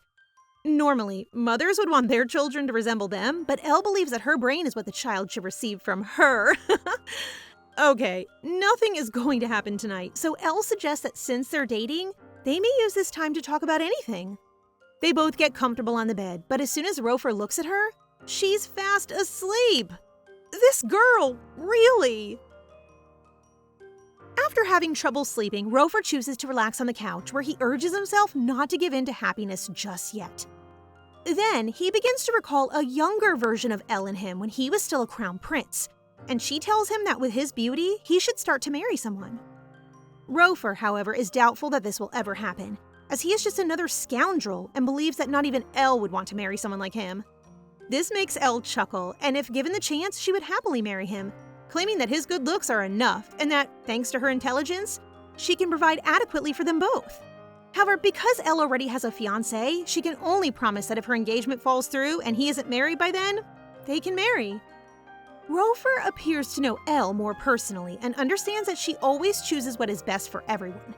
However, Elle never looks at Rofer the same way he does, but that was fine with him as long as he could watch her shine. He walks over to Elle's bedside as she sleeps and talks about how, in this life, Elle found him first. But this could be the last as well, and for that reason, he is determined to support her in any decision she'll make. Okay, it's official. Rofer regresses! And he seems to have gone back in time a few times already! Oh! The next day, Janet exclaims with delight that the Emperor is so in love with Elle that the palace has become much more cheerful since Elle's arrival. Katie adds that the Emperor appears more approachable than before, and the two begin squealing as they recall that the Empress and the Emperor slept together. Sorry girls, but your Empress slept soundly through the night. The fact that Elle wakes up without him is a bummer for her too. Everything was going according to her original plan of getting married, dating, and sleeping in the same bed. But then she discovered that Rofer is actually more of a reserved person. Anyway, it's time for Elle to start her day, and she'll be meeting Baroness Lucerne with Mayorine today. It's a secret for now, but she is her new etiquette instructor. The Baroness's welcoming expression and smile as they enter the room take Elle by surprise. Then Mayorine greets the Baroness while Elle does the same, which throws off the Baroness's mood and prompts her to explain that Elle should not greet anyone first, given that she's the Empress. It would look like the Baroness was disrespecting the Empress if anyone saw them, and it may result in a punishment. This comes as a huge surprise to our girl, as Madame Joffin has never taught her this or even greeted her first. My blood boils just thinking about that rude witch again. The three ladies are now drinking tea together, and the Baroness expresses her disappointment to Madame Joffin. There are many significant events held in the palace, including envoys and other royalties, and the Baroness is certain that their attention will be drawn to the new Empress, who is a scholar. Elle will be under constant scrutiny, so the Baroness will teach her the imperial etiquette necessary for dealing with visitors. Elle wishes to fire Madame Joffin as her instructor and disclose the Baroness, but she's unable to do so because firing the famed Madame Joffin will undoubtedly result in backlash from the conservative nobles. Even though it's a waste of Elle's time to learn nothing from the witch, the Baroness intends to use this as an opportunity to have Elle get her revenge on Joffin and her followers. The Baroness can't wait to show Elle how to handle disrespectful people. Yes! I love this new madam! Meanwhile, Sir Jonathan is giving a report to the Emperor in a rather unique way, and that is through the Emperor's office window. Love him too. He reports that the Baroness is secretly teaching Elle, and the interesting news is that the crazed witch Madame Joffin appears to be embezzling tax money with a rat official, giving the Emperor even more reason to kill her. Oh yeah, I totally forgot Rofer is only nice to his wife. Mayorine enters Elle's room to notify her that all of the invited nobility have arrived, as Elle is getting ready, but also working on her paperwork. Elle had intended to host a tea party to officially introduce herself as Empress, but Madame Joffin organized one for her without letting her know in advance. Now that the witch told everyone about it, Elle can't take it back, which irritates her and reminds her of how Madame Joffin taught her incorrect etiquette, and that she has to learn it all over again from the Baroness, taking up most of her time. Plus, Jayrin, who complains about her increasing workload, is putting a lot of strain on her as well. Elle takes Baroness Lochern's instructions to heart and walks to the garden in a state of refined elegance, and a reminder that it doesn't matter how well known the invited ladies are in high society because, at the end of the day, they all work for the Empire, which includes her, the Empress. However, Elle still needs to be on guard, as it's likely that all the women there were taught by Madame Joffin, and are therefore uncultured and classless. The nobles must get along in high society even if they do not share the same political views, because the likelihood of their children getting married will diminish if they lose favor with a powerful individual. Additionally, Baroness Lochern also cautions her that Madame Joffin will be the most powerful lady at the tea party, and the other attendees would believe it is better to listen to the madam rather than her, the new Empress. She's also certain that the guests will want to be greeted by Elle, whom they all think is dumb. Though it may be challenging, she must firmly demonstrate to them who they should actually be serving. Time for Elle to be the baddie Empress. Since Elle knows the Emperor is the only person the Empress should bow to, she sits boldly at the head of the table. She looks around with her piercing gaze, clearly unamused by the lady's expressions of confusion at her assertive entrance. According to Mayorine, every single woman who was invited has already shown up, which just adds to Elle's foul mood. She is disappointed for the ladies who Madame Joffin personally chose to attend the celebration, as they all appear to be suffering from a disease that makes them mute. Tell them, Elle! And look at that! Madame Joffin has already taken her seat and accused the Empress of being impolite to their guest. Elle flips the accusation around and asks the witch whether she really thinks the Empress is at fault. Given that Madame Joffin is in charge of teaching these ladies proper etiquette, Elle expresses her displeasure that these high society ladies are not instructed to greet the Empress, and instead stand there like silent dolls. And Elle makes sure she damages Madame Joffin's ego by saying that she's only putting up with the disrespect this once to spare her from further humiliation. There hasn't been an Empress in a long time, but Elle doubts they forgot how to greet the Empress first, and then reminds them that the person they are making an enemy of is the person who has the power to approve their children's marriages. So she warns them that they must act appropriately in front of her. Elle displays her disappointment and wishes to speak with them about other topics, but the tea party falls short of her expectations. She's ready to leave, but not before reminding them that they've all participated in insulting the imperial family, which has the ladies concerned. The Empress has decided to tolerate their rudeness this once, but they all know that if it happens again, they will be punished accordingly, since she is strictly adhering to the law. When Elle leaves the place, all the ladies blame Madame Jofan for the result of their actions, and the witch quivers, thinking how Elle humiliates her. Meanwhile, Jaerin, who's still working in Elle's office, finds a fake document regarding Madame Jofan and the Ministry of Finance, but disregards it anyway and puts it on Elle's table for approval. Elle couldn't care less if word got out that she ruined her first tea party as Empress, because it could really work to her advantage as she now has a reason to fire Madame Jofan. Her work is now what matters, and she's becoming frustrated since the numbers in the accounts don't add up no matter what she does. In the middle of doing some work in bed, she is startled to hear her husband's voice, and realizes that she needs to pay more attention to the fact that she'll be spending the night in the Emperor's bedroom. Rover notices that Elle is distressed and decides to help her with whatever paperwork is bothering her. But Elle insists that she can handle it on her own and refuses to accept his assistance. As she organizes the paper, Rover begins to question if she is truly enjoying the duties, given that she has done nothing except to bury herself in work since becoming the Empress. He is aware that her freedom is limited due to her position as Empress, and he worries if she is happy with her current situation. Elle notices his serious expression and wonders if he's asking this as the Emperor or as her lover. If the latter, it implies Rover is showing more interest in her, which makes her happy. Elle?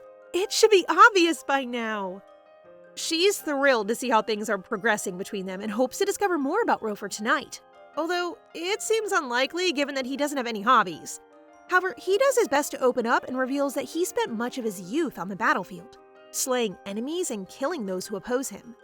Instead of hearing the violent side of him, Elle would rather he ask her any questions he has about her. So he mulls it over and wonders when exactly Elle realized that she is smart. This is a simple question for her to answer, as she has been aware of her own genius since birth.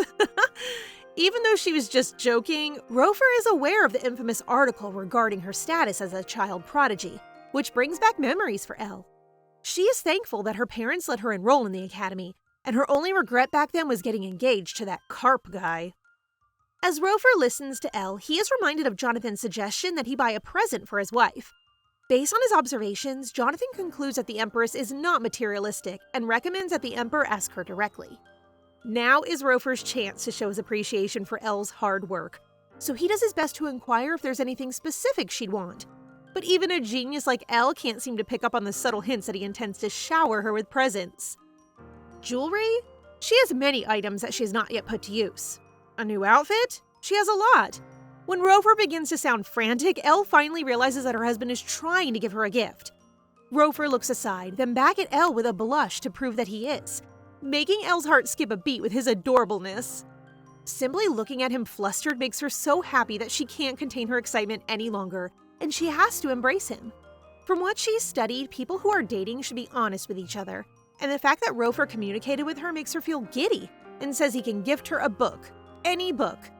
He closes his eyes to feel her warmth, but he can't bring himself to hug her back, though he is more than glad to let Elle know how much he enjoys being hugged by her at any time. Elle wakes up in the morning still thinking about how adorable Rover was last night, and she comes to the conclusion that cuteness is unmatched in the field of romantic research. His attractive, flushed face helps her get over waking up alone in the Emperor's bedroom, and she takes another look at her paperwork, this time noticing Rover's note advising her to read them again and a warning that she should keep a close eye on Jaerin. It seems the Emperor examined her papers while she was asleep. Katie and Mayurine enter and greet the Empress, and while Katie prepares her for the day, Elle notices that Janet is not present and learns that Jaerin has instructed her to go to the Ministry of Finance for him. Did he just give orders to the Empress's maid behind her back? My patience with this guy is wearing thin. Meanwhile, Mayurine bumped into the Emperor and told him where she was, which is good timing for Elle since Mayurine is familiar with the Ministry of Finance document format and can help review them. While inspecting the papers, Mayurine points out that the bills that come from the Ministry of Finance have different seals on them. Elle is unfamiliar with seals, so she requests that Mayurine explain them to her. She learns that seals are used when the cost exceeds the budget allocated to each department, or when something unexpected occurs that necessitates more money being taken from the treasury. It is the Ministry of Finance that reviews these documents and stamps them with the seal before sending them to her, the Empress. This is becoming increasingly suspicious as Elle discovers that the Ministry of Finance has the ability to use the seal, which means they may use it whenever they want. Plus, the person in charge of it is a member of the House of Facil. Elle stands up and gets ready to meet the person in charge. What's even stranger is that Jae-rin is the one who gave it to her to approve. Mayorine couldn't understand why the Ministry of Finance would submit a paper with a forged seal when they could simply use the authentic one. Elle is aware of the reason for this. They have to use the official seal on the official document at a reduced cost for the annual audit and make it look like they aren't abusing the treasury. They must have assumed that because it was once the Emperor's responsibility to check these documents, she wouldn't notice the inconsistencies. On their way, they are surprised to find Janet with a bruise on her face. Mayorine asks urgently what happened, and it doesn't make any sense that Janet would try to cover up the truth by claiming she just fell down. Elle is renowned as a dumb bride who fell in love with the famous Hades emperor, a country girl who only loves to study, and a naive empress who knows nothing about politics. But none of these things bother her. She is committed to doing her job and intends not to engage in any power plays. But that will not be the case until someone she cares about is harmed as a result of her bad reputation. She is fuming and finally decided to exercise her power as the Empress and will punish whoever dared to hurt her maid. I haven't seen Elle this serious. Empress Ellie coming through. What happened was that Janet was on her way to deliver the documents that Jae-rin asked for her. Janet's devotion to her master is evident even on the walk there. She thinks about Elle and gets thrilled to style her hair, only for her countenance to alter drastically as she overhears nobles gossiping in the Ministry of Finance office.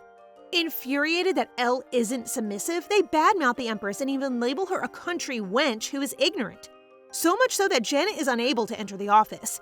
And finding out that they intend to publicly shame the Empress at the upcoming banquet made Janet even more frightened.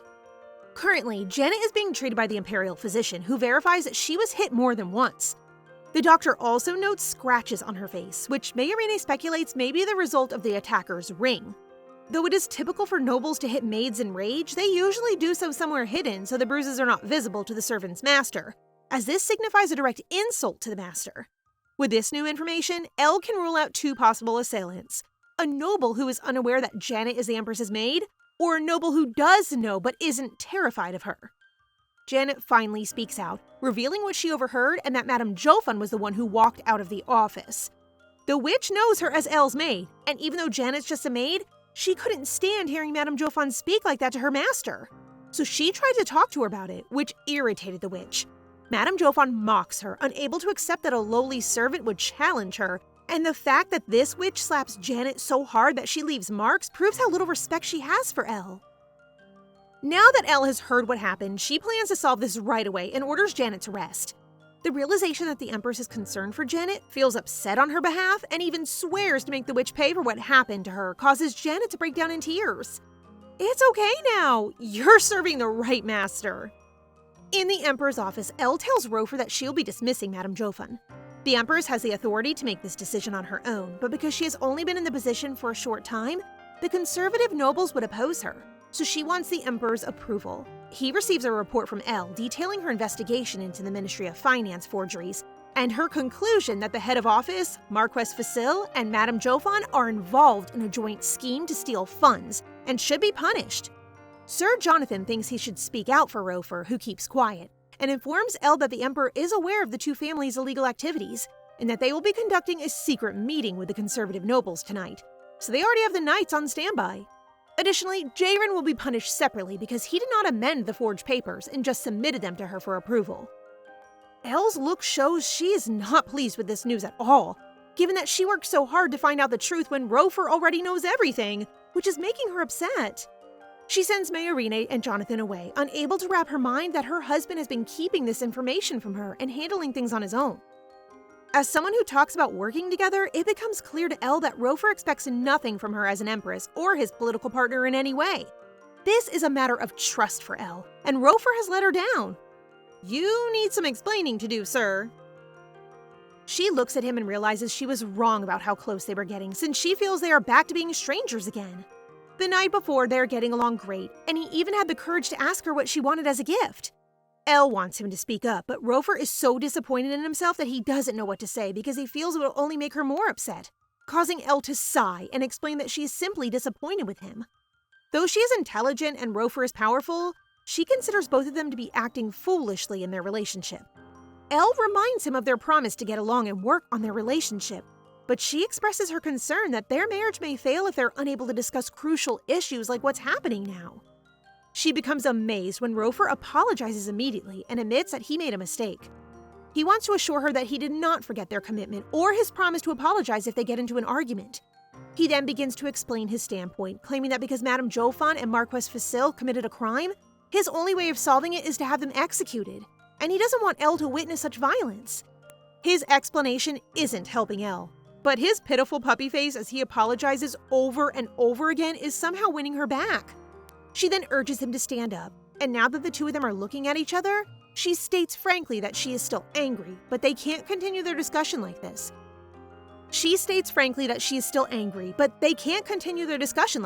And thought that they should hug it out. It's still hard for Elle to believe that this sheepish-looking man is a tyrant, so she demands that, unlike last night, he should return the hug she's giving him now. Elle senses that Rofer is hesitant to hold her, which is strange given that they are married, so she reassures him that she won't crack under the pressure of a simple embrace. Despite this, Rofer still struggled to bring himself to touch her. He's come too far to risk hurting her now, he says. They then continue their conversation, and Elle discovers that Rofer was already aware of the embezzled funds but had been unable to identify the criminal until recently. And it was all by chance that Rofer hired Madame Joffin. He simply assumed that the madam would be an excellent teacher, since she is a well-known etiquette teacher in high society. Jayron, on the other hand, was sent as her aide because he honestly believed he would be devoted to her. Rofer mumbles that he had hoped Jayron would be helpful to Elle in whatever timeline, and then recalls a memory of Jayron sobbing over a corpse that appears to be Elle?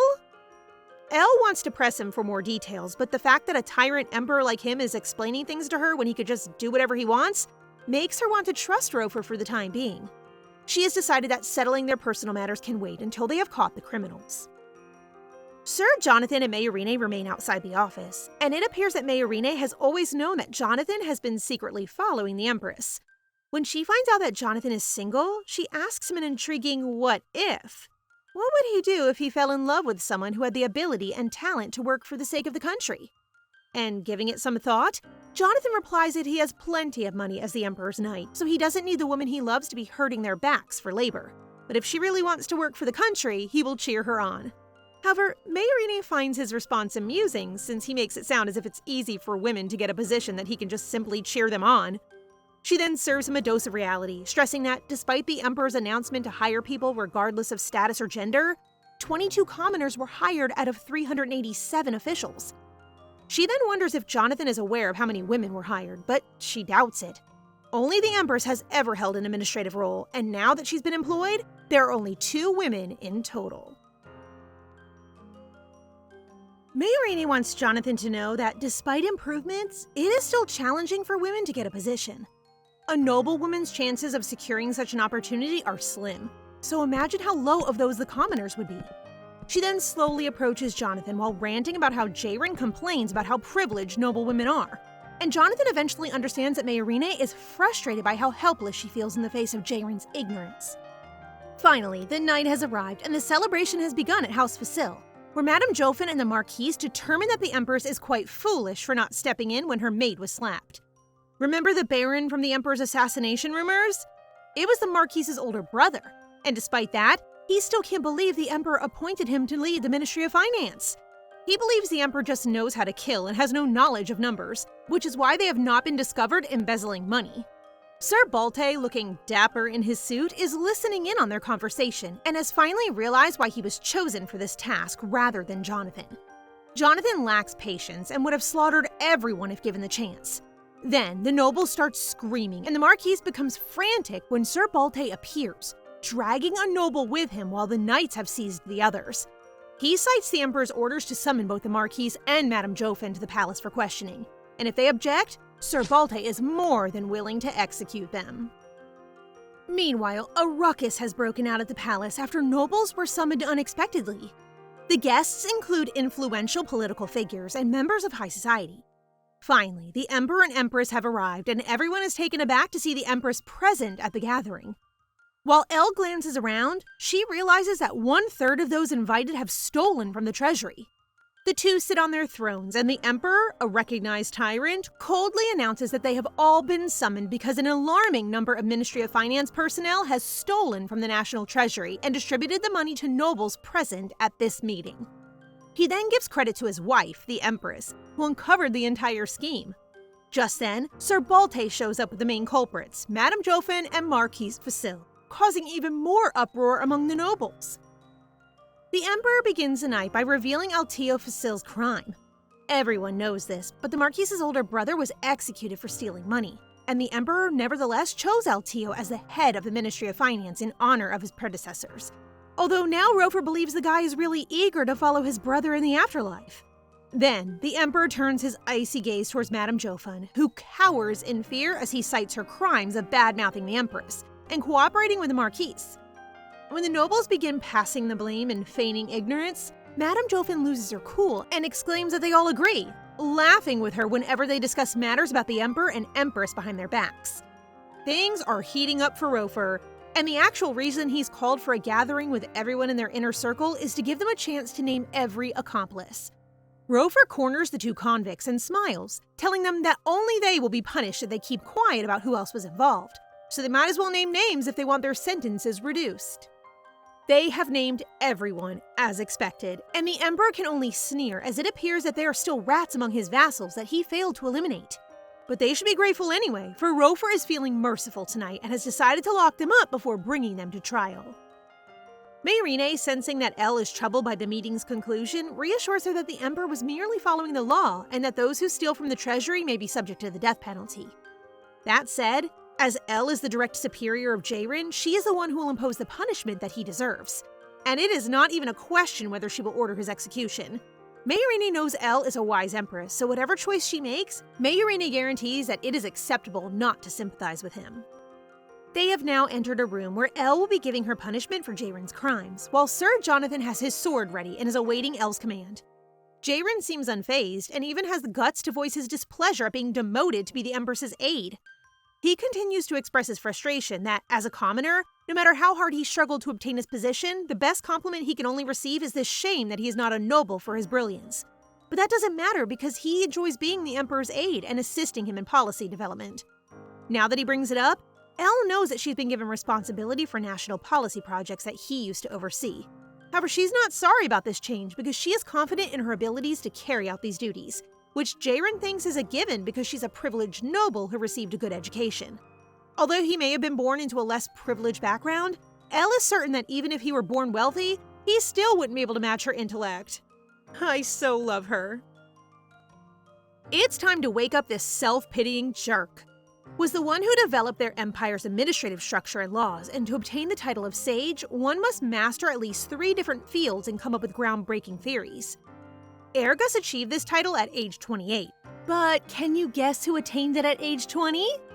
None other than Elire, and she is the 3rd youngest person in the Hall of Fame. Hearing this shocks Jonathan, and he truly feels the Empress is 3 times smarter than the Emperor. Anyway, Elle's point is that she took over his responsibility simply because she is exceptionally eligible to handle him, whereas Jayrin continued to whine and ended up committing a crime.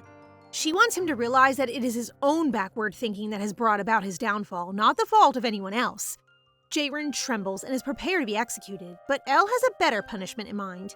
Exile him from the capital so he can watch while she improves the country, and he can spend the rest of his life regretting the chance he had to work alongside her. After the Empress has left, Mayrine rubs salt in Jayrin's wounds, and is amused by the fact that getting his title removed and getting exiled are all because he keeps on pitying himself. And since Jayrin mentions that she's just another privileged noble, Mayrine claims that he will never change and will always be close-minded.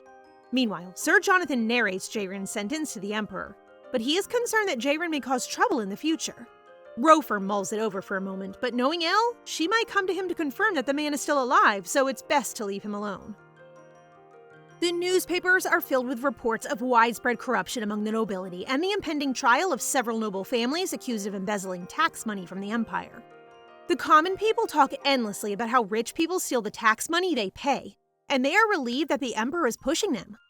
While walking down the streets, Jayrin overhears a woman saying that the Empress was the first to notice something was wrong, and that they all find it amazing that the Empress has been very intelligent since she was a child, which makes Jaerin want to see if she will still be so confident the next time he sees her.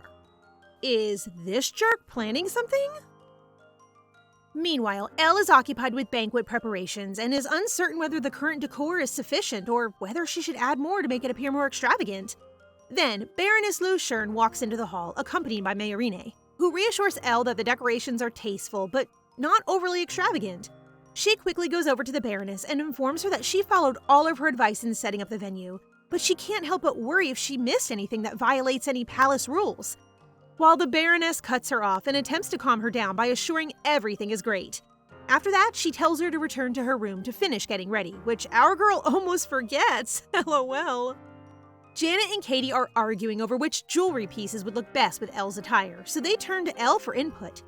Since the embezzlement episode has become the topic of conversation at the Empire, Elle is wary about dressing flashily for fear that it may draw unwanted attention to herself. Mayorine overhears and reassures her that she doesn't need to worry because she hasn't spent half of her allotted budget yet. But Elle already feels like she's spent too much. Baroness Lu Shern laughs and tells her that any noble family can afford her dress and that it's fine to be a little extravagant since she's representing the Empire. The Emperor walks into the room, overhears their conversation, and asks Elle to follow her etiquette teacher. He also adds that he has discovered that Elle does not use the approved funds for the Empress's palace, and he fears that others will criticize him as a frugal husband. She's taken aback by how handsome Rofer appears in his suits, and she starts complimenting him but wonders about his sudden arrival, which doesn't sound so Empress-like for both Mayorine and Baroness Lu Shern. Assuming the Emperor has come to inspect the progress on the banquet, Elle begins to describe the process. However, he appears to be there for a different purpose, as he looks gloomy while she explains. She's been so preoccupied with the preparation that she's forgotten the reason for the event, and so Rofer places the tiara on her head, whispering that he comes to pick her up as her husband. Rofer then requests Elle's hand to escort her, and she blushingly accepts. The banquet night arrives, and as soon as their entrance is announced, Rofer informs her that he will be giving her something after the banquet. She is excited to think about what it might be, but chooses to put it off and concentrate on the party instead. Look at them, all decked out in black. Mayorine, who is standing back, is overjoyed by their beauty and thinks they make the perfect couple when someone suddenly approaches her. A guest then approaches her during the party, complimenting that she is even more beautiful up close, making him regret more that his wife couldn't attend the banquet but is really looking forward to meeting her. At that moment, her brain cells begin to work quickly to identify the man in front of her, and thanks to her extraordinary ability, her analysis is complete in a flash. After successfully identifying the man as Marquis Palermo, Elle confidently smiles at him and begins a conversation, inviting the Marquise's wife to the tea party she's planning to host. Our girl has even memorized some information about the Marquis and is aware that his wife injured her ankle, so she sends her wishes for a speedy recovery. The Marquis is so taken aback by the Empress's knowledge of his wife's injuries that it sparks an upbeat turn in their talk. Having the brains to back up her position as Empress, Elle smoothly states that knowing their names is important for her since they are the ones supporting the imperial family in leading their country. If you're wondering why Rofer isn't by Elle's side, it's because Elle specifically requested that he allow her to socialize with the guests on her own. Elle is resolved to obtain authority and doesn't want anyone to look down on her, just like what happened with Madame Joffin. She wants to leave a strong impression on the nobles and doesn't want to be known as an empress who only follows the emperor around. And to her surprise, Rofer immediately agrees to this without hesitation, and he's the one who advises her that since she already knows all the nobles' names, all she needs to do is create the impression that she knows who they are and she'll undoubtedly leave marks on them. Elle is socializing when she recalls Mayorine and wishes she could find her among the crowd. Sir Balte and Sir Jonathan are questioning Mayorine, Your Majesty, on the balcony. Is she an enemy? When Sir Balte inquires as to Mayorine's familiarity with the current embezzlement case, she reveals that Jaerin has been exiled while the other nobles are under investigation. However, she can't figure out the point of their chat until she discovers that Madame Joffin and Marquis Facile have both committed suicide. Sir Jonathan adds that it is still a secret and it should be on paper soon. Insulting the imperial family only results in execution, and the only reason Jaerin is alive is because the Empress doesn't wish to kill him. Jonathan continues that it is meant to be Jaerin's responsibility to be the Empress's trusty and faithful attendant. But now, Mayorine fills that role, which Mayorine interprets as a warning that if she betrays Elle, she may face severe punishment. Mayorine says that she loves working for their country, and she feels grateful to the Empress for recognizing her potential. So she claims that she would love to remain by her side as she works to improve the country. And to further demonstrate her devotion to the Empress, she states that she will grieve the Emperor's death, but if the Empress dies for any reason other than disease or old age, she promises with conviction that she will kill whoever is guilty. She's so cool. Touch her, Empress, and you're dead. Meanwhile, back in the banquet hall, Elle is already worn out and trembling as her heels begin to hurt her feet. She is struggling to figure out how to put an end to the banquet when Rofer comes to the rescue. She is overjoyed to see him, but becomes distracted when she realizes everyone is staring at them, causing her to stumble. Of course, nothing to worry here. The husband catches her on time. While the women are enjoying the sight, Elle is visibly embarrassed and likely considers having a drink to help her. The Emperor is very aware that she wishes to stop the banquet, therefore, now is an excellent opportunity to do so. Then, Rofer lifts her, announcing that the Empress is already exhausted, which means the banquet also ends, while Elle can only hide her face in shame. Don't worry, Elle. Everyone finds you too cute. He then reminds Elle of something he wants to give her to put her at ease. She finds herself in a study room with rare books that Rofer is sure she will love. While Elle looks around, Rofer beams at her and says that everything she sees is hers to keep as a present from him. She made requests for a book, but now she has an entire study as her gift. While she appreciates the thoughtful gesture, Elle wonders why, of all things Rofer could give her, he chose to make her a personal study. She definitely reads too many novels and envisions Rofer's gift being a necklace or anything fancy. Of course, she loves the study room, but she is curious as to where he gets his inspiration. Rofer smiles and says that he too wants to give his wife flowers as a gift, but he knows that rather than merely looking at them, Elle enjoys reading about flowers. Aww, a thoughtful husband when? Elle looks at Rofer with such adoration in her eyes that she can't help but take his hand as she expresses how happy she is and would like to give him flowers in return or anything he likes. Because of this, our guy here is flush with anticipation at the thought of receiving any gift from her. Well, things are getting romantic. But Rofer, I'd like to remind you that your biggest competition for Elle's attention is the study room. Rofer can only sigh as Elle expresses intense curiosity about the book selection at her new office. He gladly explains that the room is full of varied subjects, including novels that have recently been published and older ones that he thinks she will enjoy, which captures her interest. Elle wonders if it's against the rules to have these valuable old books all to herself. But Rofer assures her that these old works have been preserved in the palace storage below for a long time, so she might as well read them. Look at the resolve on Elle's face! She wants to read them all so badly that she aims to get used to her duties as Empress soon so that she can make time for reading. However, Rofer breaks her celebration since he believes she'll be very busy for the time being, which confuses Elle. Even though Jayren is gone, Mayorini is a wonderful aide, and she feels they will be able to clear the backlog of work soon.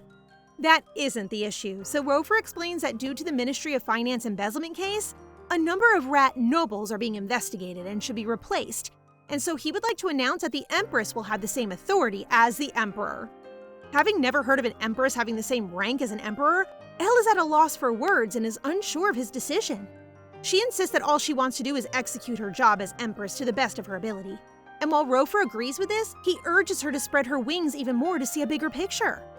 Elle doesn't understand why this is necessary until Rofer looks at her seriously and tells her that she will be watching over the world, or she may rule it if she desires.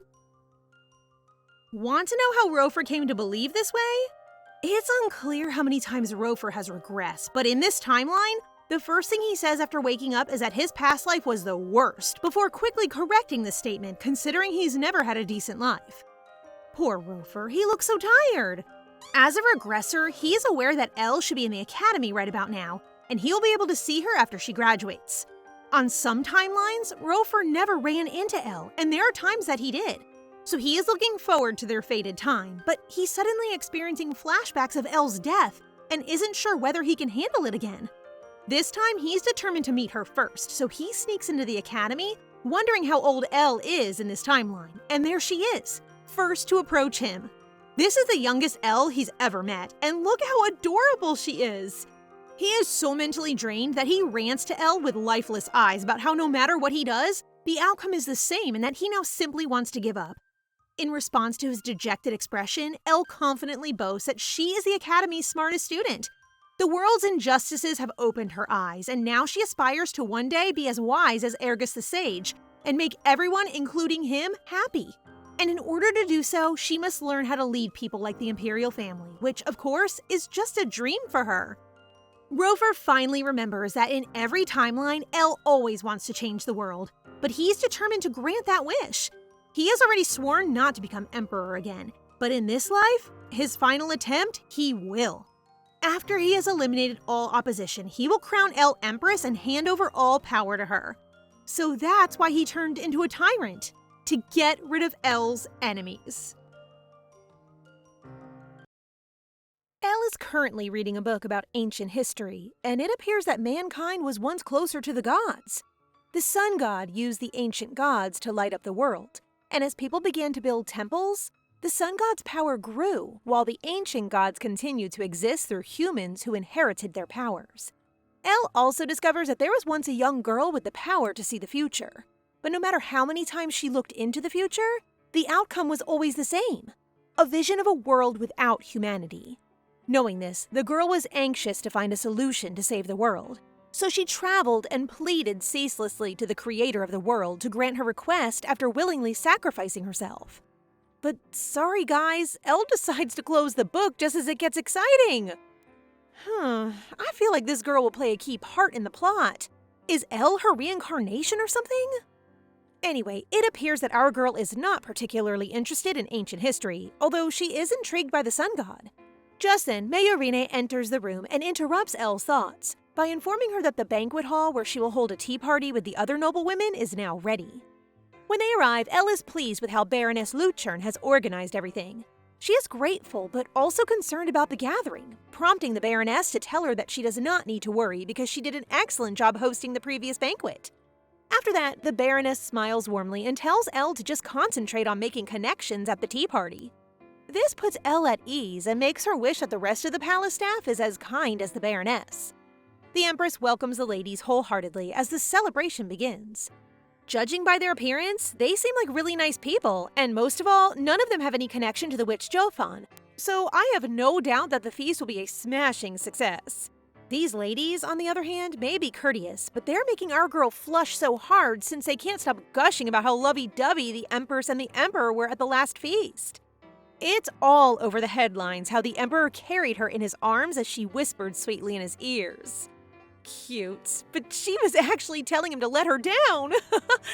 Based on the article, she scanned the banquet hall as if she were looking at her people from above the clouds. But she was actually so embarrassed that she couldn't open her eyes. She was furious when she read the paper, but she couldn't do much about it because even Rofer enjoyed it. One lady comments that the atmosphere in the palace has become warmer now that the Emperor is changing in the face of love, and she makes an unintentional comparison to the palace 5 years ago. Quickly, the woman expresses her apologies, but El knows that year as the one in which Rofer ascended to the throne and the Empress and Princess died in unexplained circumstances. Another woman chooses to be frank and discloses that the former Empress was very greedy. She neglected Rofer while he was a prince, despite the fact that God had chosen him since he possesses the mark. Okay, sounds interesting. Could this be why he regresses? Elle feels confused by all of this, so she calls Mayorine for information, prompting her aide to reveal that the Emperor bears the mark of the sun god and is well known among the nobles. Mayorine then realizes that before Rofer, the previous emperor to have the mark was the 9th emperor, who reigned a few hundred years ago, and Elle's status as a remarkable genius leads her to believe that the two of them are a power couple destined to be together. Mayorine is undoubtedly the captain of this lovely ship.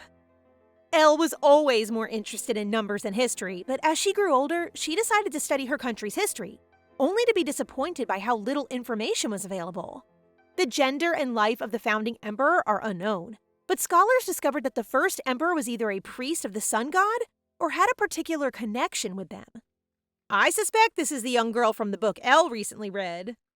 Carol the Great, who followed the first emperor, was born with a mark, and the 9th emperor bore the same mark, leading everyone to believe that the imperial family are descendants of the sun god. The previous emperors certainly had their merits, but the records show that the empire really took off under the reign of the mark bearers. Do they have some kind of power or something? Wait, I'm also curious where their marks are located. Butt cheeks? Kidding. After the tea party, Elle rushes to Rover's office and declares as she sits in the chair that she has uncovered something new about him. Her husband is intrigued, so he sits next to her to listen. But Elle is distracted by his handsomeness, prompting her to blurt out the reason she came: his sun god mark. Rover is surprised that she's unaware of it, while Elle's eyes sparkle and plead with him, asking if he will ever comply if she plans to write a paper about him. Our lovely nerdy ma'am, how about drawing him on paper for romantic change? Anyway, Rover accepts, but in return, he hopes she will accept his proposal to raise her authority to the same level as his.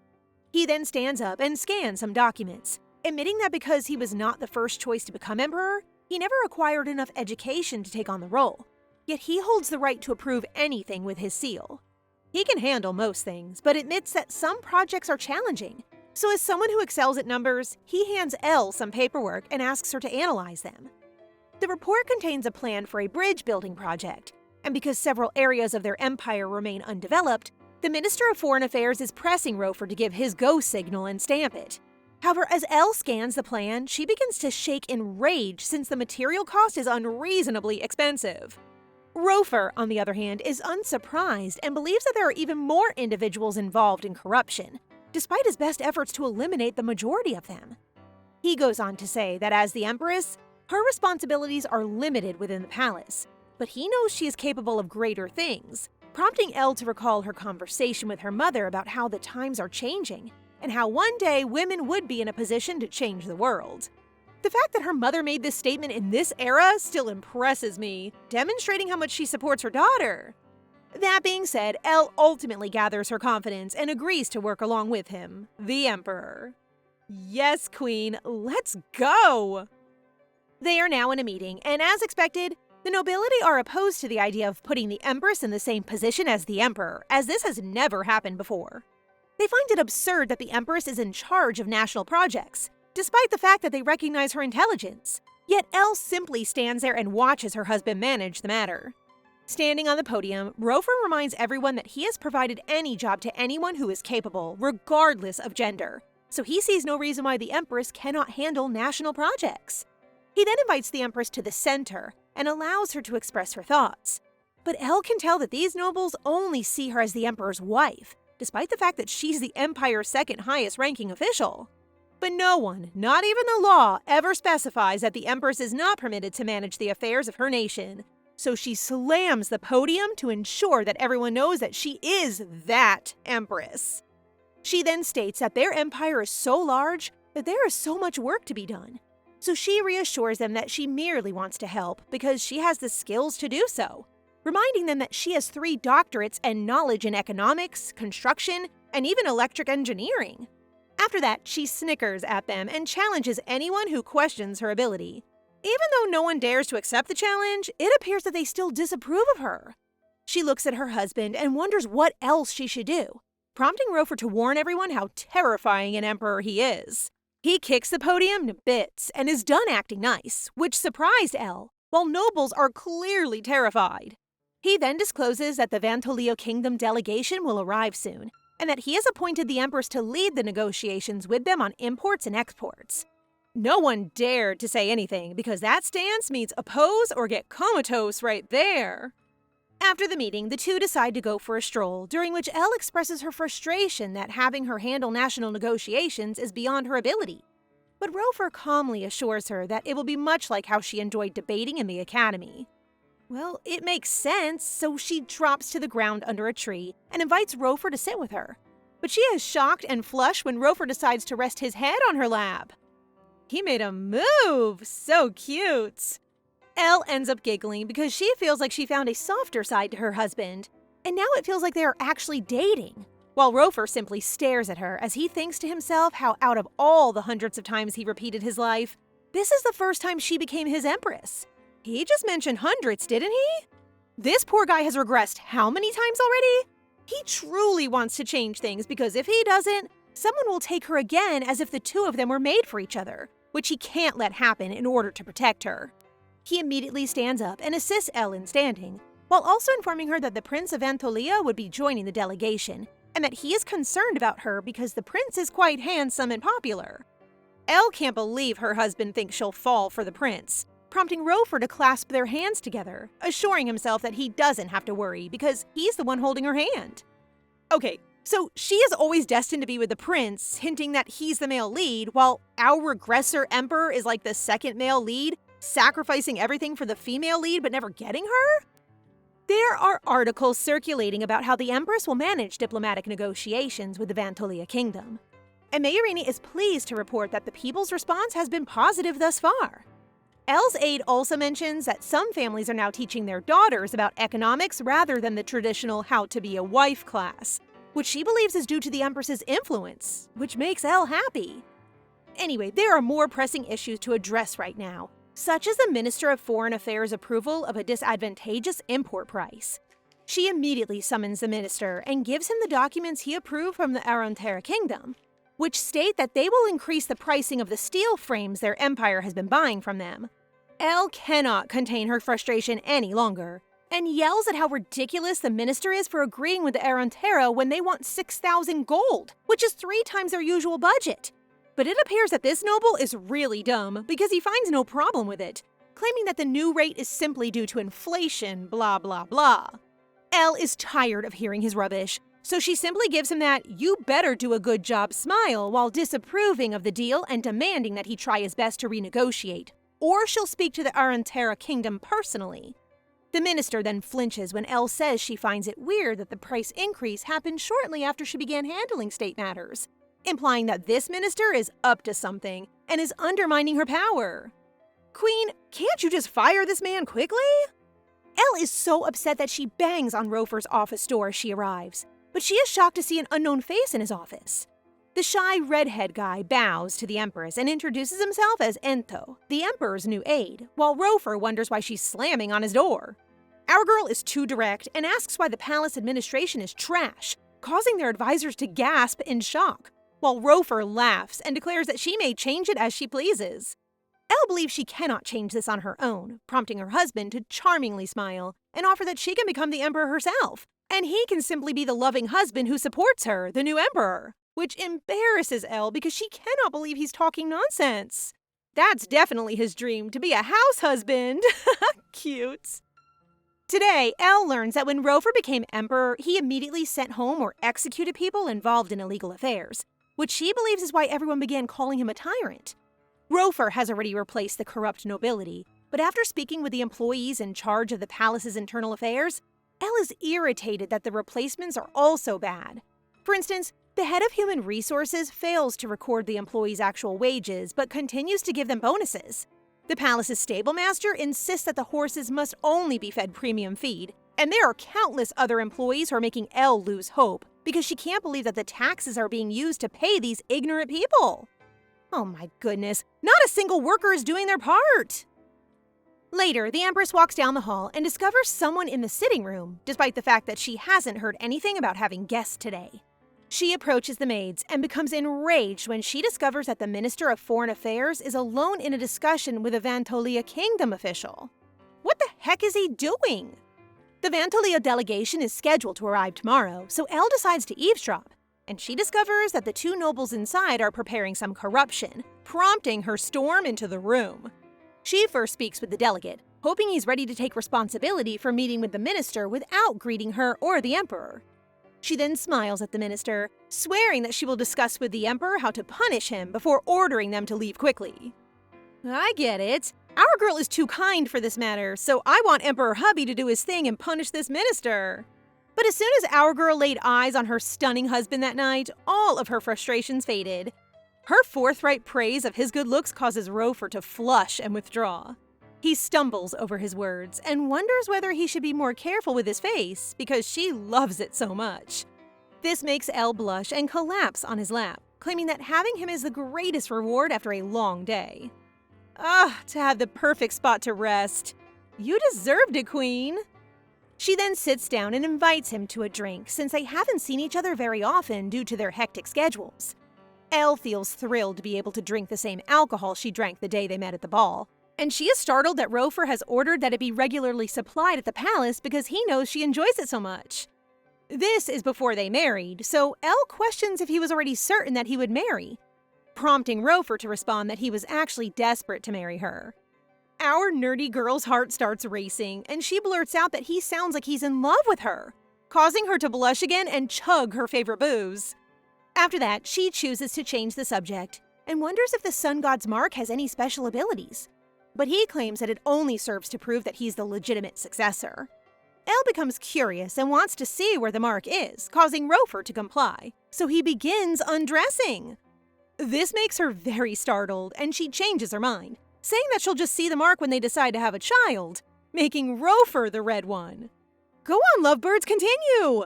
I'm just here waiting patiently to see my nieces and nephews. Anyway, romance aside, I am relieved that Rofer did really fire the minister, and because he senses Elle's concern about Vantalia, he reassures her that even people from other countries are 30% fools, so she has nothing to worry about. The day has arrived, and Elle looks glorious in her attire as the negotiations with Vantalia's delegation begin. She proposes to keep the import prices as they are, which disturbs the representatives, because the price adjustment has already been approved by the minister, prompting Elle to say that neither she nor the emperor approved it, so it's invalid. Meanwhile, continuing the discussion, she observes a familiar face among the delegates waving at her. Taizan Josern, her academy classmate. After the meeting, Mayorini gets confused to find Elle casually conversing with Taizan, leading her to believe that this person must be the Empress's ex before getting married. However, after hearing them chat, our ship captain does not detect any romantic feelings between the two, so we can now relax. Taizan appears to be intrigued by Elle's election as Empress, so he decides to join the delegation for academy field training to see how she's doing. Sounds like a normal male friend to me. Later that day, she decides to go for a brief walk and meets a lovely youngster, Isla, who looks like her on the ground. Elle invites the child for snacks, and the kid tells her that she was looking for her hair ribbon. Elle believes that this child has a high family status, given that she can go around the palace alone. The following day, Elle is in a good mood as she tells Rofer about the Chaitan family's daughter. Rofer knows the Chaitans, but not the daughter. Elle expresses that the 13-year-old child is like a sister to her, which brings her immense joy. Isla then chooses to visit the Empress, and while Elle serves her refreshments, she gives Isla her missing ribbon and another ribbon as a gift. Elle grins and explains it's because she's like a younger sister to her, but to her shock, the youngster begins crying. Elle approaches her, but this child decides to become a nasty little evil since her reason for sobbing is guilt over the fact that the Emperor was supposed to marry her, but because she was too young, the Emperor married Elle. The child goes on to claim that the Emperor even promised to wait until she reached adulthood, yet she can't believe the Emperor would marry someone who looks like her. Who lied to this child? Or is this adorable child actually a hidden shrew? A spy, perhaps? Later that day, Elle can't get what the kid said earlier out of her head and is now overthinking the possibility that it's true, given that Isla will undoubtedly look beautiful as she grows up. This is driving her mad because Isla is only 13 years old. Oh my goodness, our queen's brain cells fail to function when it comes to love! The idea that Rofer could ever be romantically involved with a child is so crazy! The next day, Elle appears exhausted from thinking too much, and Mayorini finds herself in a tight spot when Elle presses her for an opinion on Isla and whether or not she should accept Rofer's preference for younger women. Mayorini resolves to simply look away because commenting on the love lives of the Empire's leaders is dangerous, when suddenly the innocent Ento enters the room to deliver some documents to the Empress. The timing couldn't have been worse, my boy. The two girls are staring at him with icy suspicion, and he's now the object of their interrogation. With a firm squeeze on his shoulder, Mayorini tells him he had better share information on whether or not the Emperor had a mistress in his past. Ento has no choice but to speak up, explaining that because his father is Rofer's personal attendant, he has heard that when Rofer became Emperor, his father advised him to choose an Empress as quickly as possible in order to silence the nobles. What really stayed with his dad at the moment was when Rofer told him it wasn't the right time yet because the lady he wishes to marry wasn't old enough yet or even in the capital. Oh no, this is going to lead to even more misunderstandings, but it's you, Elle! After gathering some information, Elle realizes she has a lot on her plate and decides to put her worries aside for the moment. She plans to approach Rofer directly later.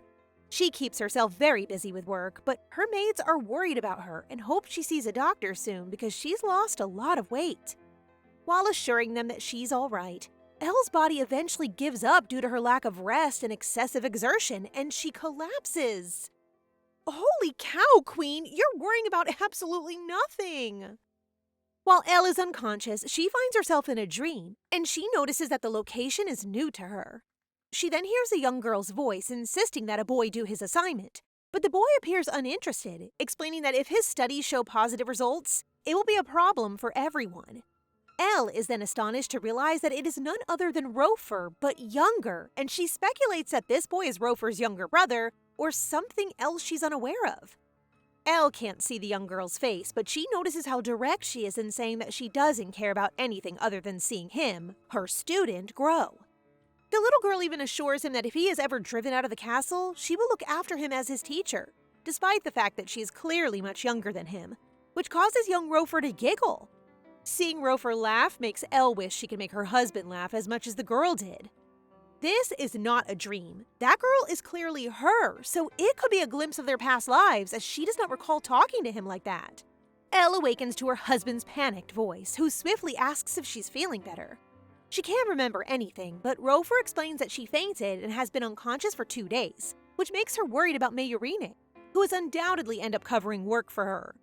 Elle's brain goes entirely into work mode as she panics that she needs to start working right away because Mayurine can't approve the documents without her.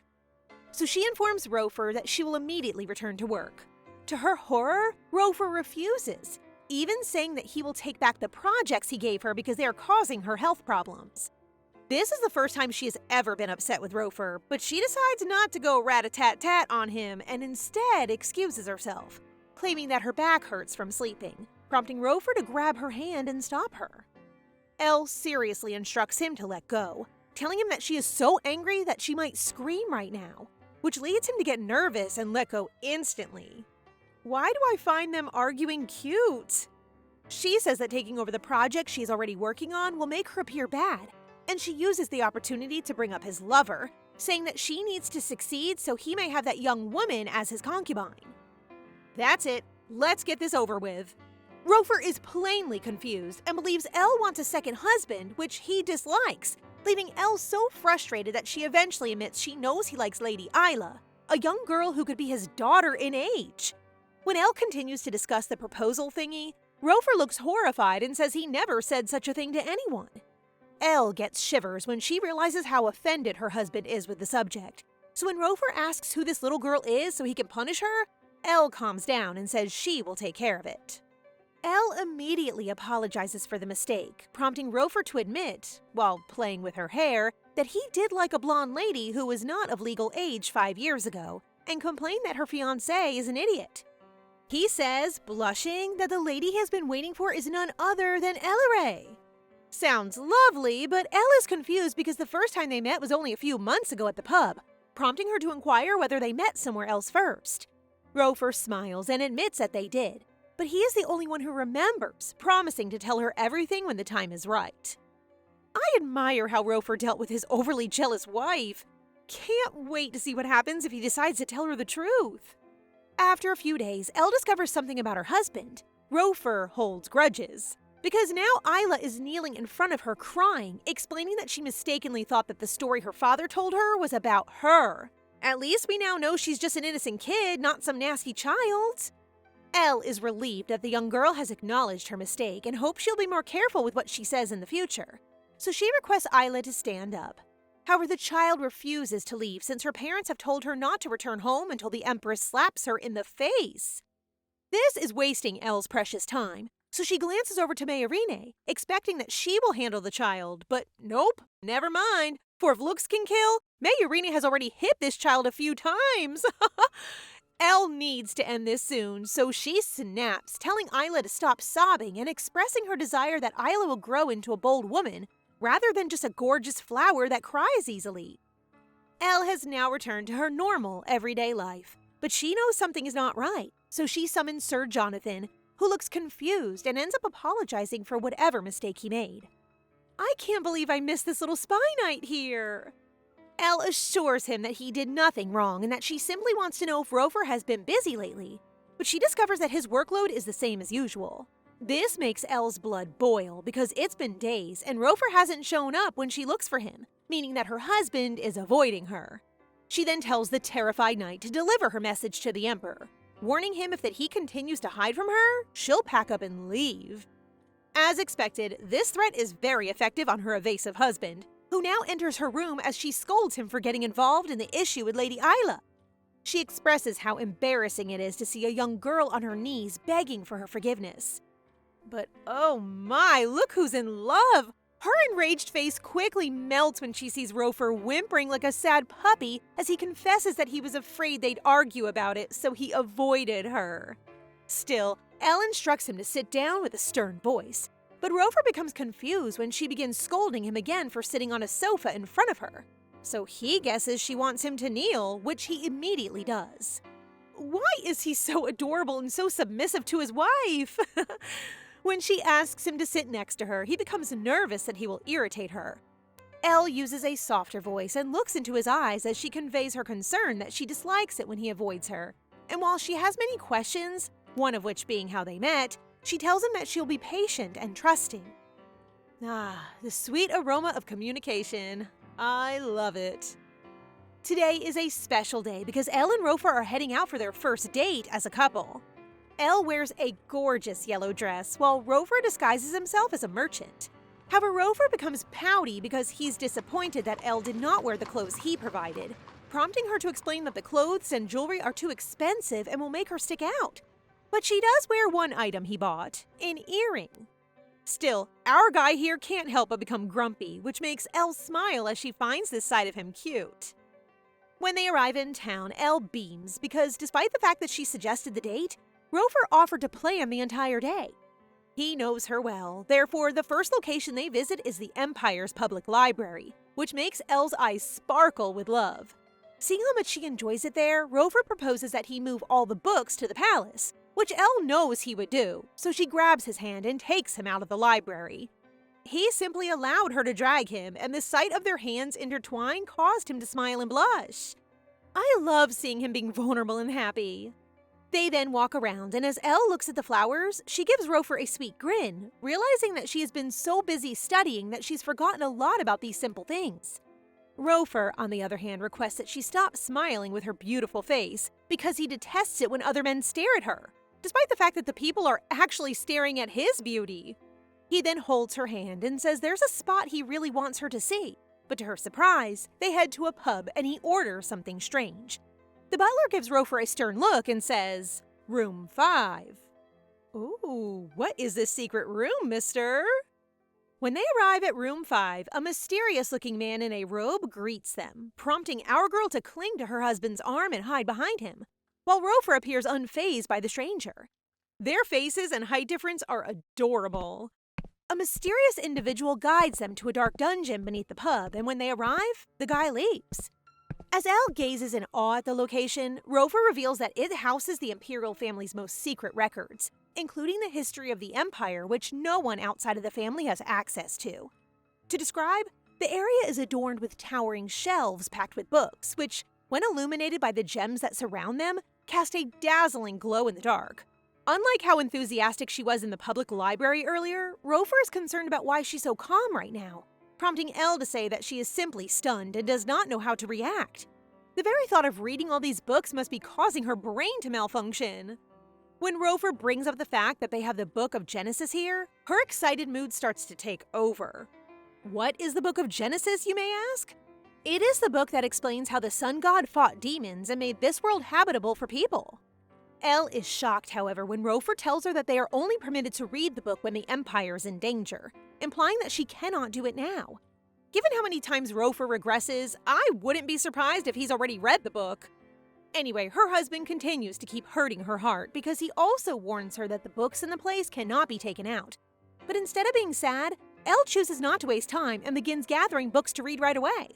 As Elle begins her quiet reading session, Rofer sits down next to her, enjoying the chance to admire her beauty, calls her his empress, and blushes at the thought that this stunning woman is his wife.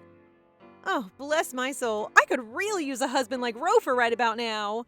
How on earth could he get to be so cute? Elle is so engrossed in what she's reading that she forgets the time.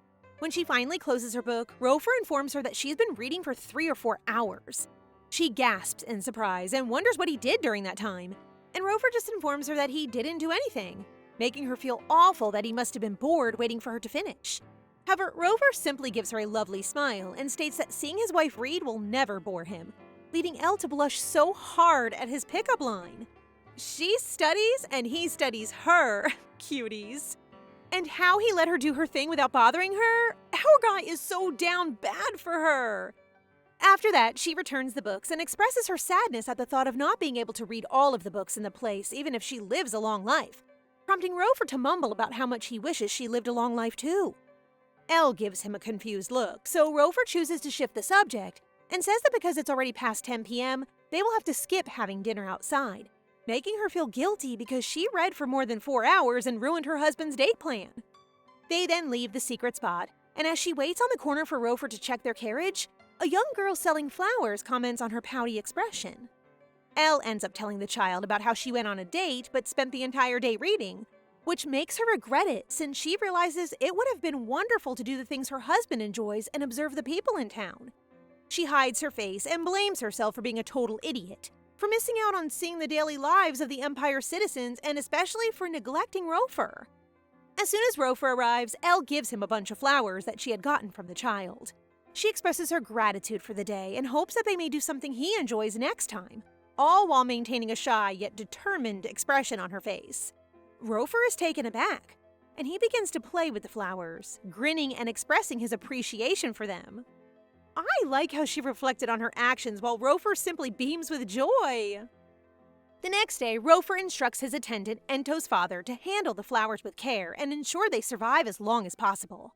His attendant has already taken care of the restaurant where Rover has made reservations, but he's unaware what to do with the bouquet of flowers he ordered to give to the Empress. He is taken aback when Rover tells him to simply dispose of it, since they managed to have a talented craftsman complete it under pressure. However, as Rover looks at the flowers Elle gave him, he realizes that the expensive bouquet is worthless, given that he has already received the most valuable gift from his wife. Men deserve to receive flowers too! Following that, Rover's attendant notifies him that official representatives from the Vantolia kingdom are on their way to their empire. This indicates that the prince will be arriving soon, and Rover intends to make some preparations to ensure that the prince does not dare to try anything on Elle in this lifetime. The attendant gets confused by this, as far as he's aware, the emperor has never met the prince, but he acts as though they had met multiple times. I hate drama, but other people's drama? Get the popcorn ready and I'll start making tea. Meanwhile, Isla decides to pay Elle a visit shortly before she leaves for the academy, as she was accepted on her first try, which really amazes Elle. Oh, I never thought Isla was so brilliant! However, when Elle asks Isla what she intends to study at the academy, and the little girl responds that she's unsure, Elle proceeds to inform her that life at the academy will be very different from the high society in which she grew up. This prompts Isla to admit that after her previous conversation with the Empress, who advised her to become a bold lady, she realized she had never been able to express what she wanted since she was always crying. She then smiles confidently, stating that going to the academy was the first decision she made for herself, and that although there is a chance that she'll come back home crying, she would gladly follow the path that does not lead to her simply being a wife. Girl power! Elle, in her spectacles and tired face, begins to complain that the documents she reviews every day continue to pile up, prompting Mayorini to inform her that this is all due to the Vantolia delegation's upcoming arrival. Speaking of that kingdom, Elle asks Mayorini if the Empire used to host such a large event every year, but she discovers that this event with Vantolia did not exist before because the Emperor despises banquets. Wait, did Rover plan this and really want the prince to meet Elle? Why? In any case, the Baroness enters the Empress's office and invites the two to tea, reminding Elle to take care of her health because it is critical for the new Empress to appear healthy and confident while meeting others, particularly those from foreign countries. The Baroness then mentions the Prince of Antolia, prompting Mayorini to recall that, according to what she's heard, the prince attended the academy like Elle. The academy treats all students equally, so no one bothers to share their rank, but Elle suspects the prince is someone she knows, so she asks Mayorini to show her the guest list in case she recognizes the prince's name. She starts browsing the list and comes across a familiar name, Udel Vantolise, which Mayorini verifies is the prince's name. This surprises Elle, who recalls that Udel is well known at the academy and is her senior. Besties? That evening, Elle sees her husband sitting on her bedroom couch, So she asks him if he needs anything from her, making Rofer appear hurt as he wonders if he needs a reason to come visit her. She sees him pout again, which makes her blush, so she smiles and says, "I'm just joking," to appease her puppy husband. She then sits next to him, prompting Rofer to ask if she has already checked the list of individuals who'll be arriving, which is unexpected, to which she responds that she has not, but will tomorrow, and that if he wants, she may give him a report on it. Rofer glances down and says she's not required to, but Elle sees through his attempt to dodge the issue, so she raises her voice to get him to spill what he wants to say. Finally, turning to face her, Rofer says it. He wants to start sharing a bed with her. Someone is being adorably insecure here. Elle initially assumes that Rofer does not want to share a bed with her because he is not yet comfortable with her. But now that the two of them have grown closer, she sees no reason to decline his offer, so she agrees with him. However, Rofer decides to leave her without saying the reason why, which irritates her because she expected them to sleep together right away. Mr. Emperor really blew a golden opportunity. The next day, Elle wears an amazingly Empress-like attire and is covered in so much expensive jewelry that she's concerned that others will think that she's being overly excessive. But Mayorini assures her that no one in the banquet will ever think that way about the Empress. Mayorini also informs Elle that they're working on repairing and extending the room where she and the Emperor will be staying, which surprises Elle because she believes it is unnecessary. When they hear this news, Katie and Janet get restless, which confuses Elle, who claims that they don't have to take moving in together so seriously because she only needs to move a few things to their shared room. Elle eventually understands why Rofer hasn't slept with her yet, after her maids explain that the Emperor is being considerate of her because no lady wants her husband to watch them getting ready, which is why they require some renovation beforehand. Rofer just keeps on waving that green flag. The Emperor and Empress are now outside the banquet hall, and they look stunning in their matching outfits. Rofer observes her outfit and enumerates the accessories and even the changes she made to her hair. But Elle finds it odd when he mentions that she could have just dressed like she typically does because she does not have to impress the people from Vantalia, and even reassures her that she can just speak briefly with the delegation and leave the party if she becomes tired. Someone is already getting jealous of this unknown prince. Anyway, their grand arrival is announced, and our power couple walks gracefully with an impressive aura. And after a while, we finally see the prince whom Rofer is cautious of. Udel, who, in my opinion, looks fine, but is still a no-no considering that he's the reason for our girl's death. Then Elle recalls how, while they were still students at the academy, Udel was constantly surrounded by female students, and how Taizan felt it was unfair that Udel was popular and smart. Elle couldn't care less because she was already engaged to that ugly Faceta at the time, so even though she recognizes that Udel possesses many admirable traits, she sees no reason to get closer to him. Yet now she finds it unexpected that she is meeting Udel as an empress while he is a prince. The prince properly greets the emperor and empress and apologizes for being unable to attend their wedding because he was still attending the academy at the time. But to Elle's surprise, Udel brings with him a so-called small wedding gift for her. Elle is unsure how to respond when Udel offers the gift exclusively to her and not to Rofer. But her thoughts are diverted as she opens the chest filled with shimmering huge lapis lazuli. Rofer notices his wife's thrilled expression and instantly claims her, holding her waist to bring her closer to him while expressing his disappointment that she's so happy over such a small gift. Elle is blushing heavily in embarrassment, but Rofer refuses to let her go as he thanks Udel for his present. Even though she knows her husband is acting strangely, she still doesn't get why he has to be so rude with their visitor. The banquet has begun, and Elle decides to make use of the chance to speak with Rofer, pointing out his unusual behavior over the past few days. This confuses Rofer, so Elle decides to speak what's on her mind and asks why he's acting so jealous, causing Rofer to cough in shock. I like how she instantly figured out what was wrong after only one chapter. From sharing a bedroom to his continued out-of-character behavior, she can only think of one reason: jealousy. Rofer becomes very shy, but he also takes advantage of the opportunity to ask her the question that has been bugging him. What would Elle have done if the prince had proposed to her 6 months ago? Speaking of the prince, he is currently conversing with a few ladies, but his gaze wanders to where Elle is, prompting the ladies to mention that the Empress has been busy lately. Udel smiles at them and wonders what Elle is like as the Empress, causing them to resume their conversation. Be curious all you want, but keep in the lane. Elle feels confused by her husband's inquiry, prompting Rofer to explain that it is simply a hypothetical question because she and Udell knew each other at the academy. She doesn't understand why he would consider such an idea, but since he asks, she casually responds that she would most likely accept to marry Udell. Rofer is taken aback by her response, prompting Elle to remind him that this is only hypothetical, considering Faceta was still her fiancé 6 months ago, and at the time she was willing to marry anyone but that old man. And as proof, she says how she proposed to him when she didn't even know his name, thus she believes that there's a chance she would have married Udell and he would have made an amazing husband since they have a lot in common. Elle then gets startled when she notices the very person who opened up this topic suddenly frowning.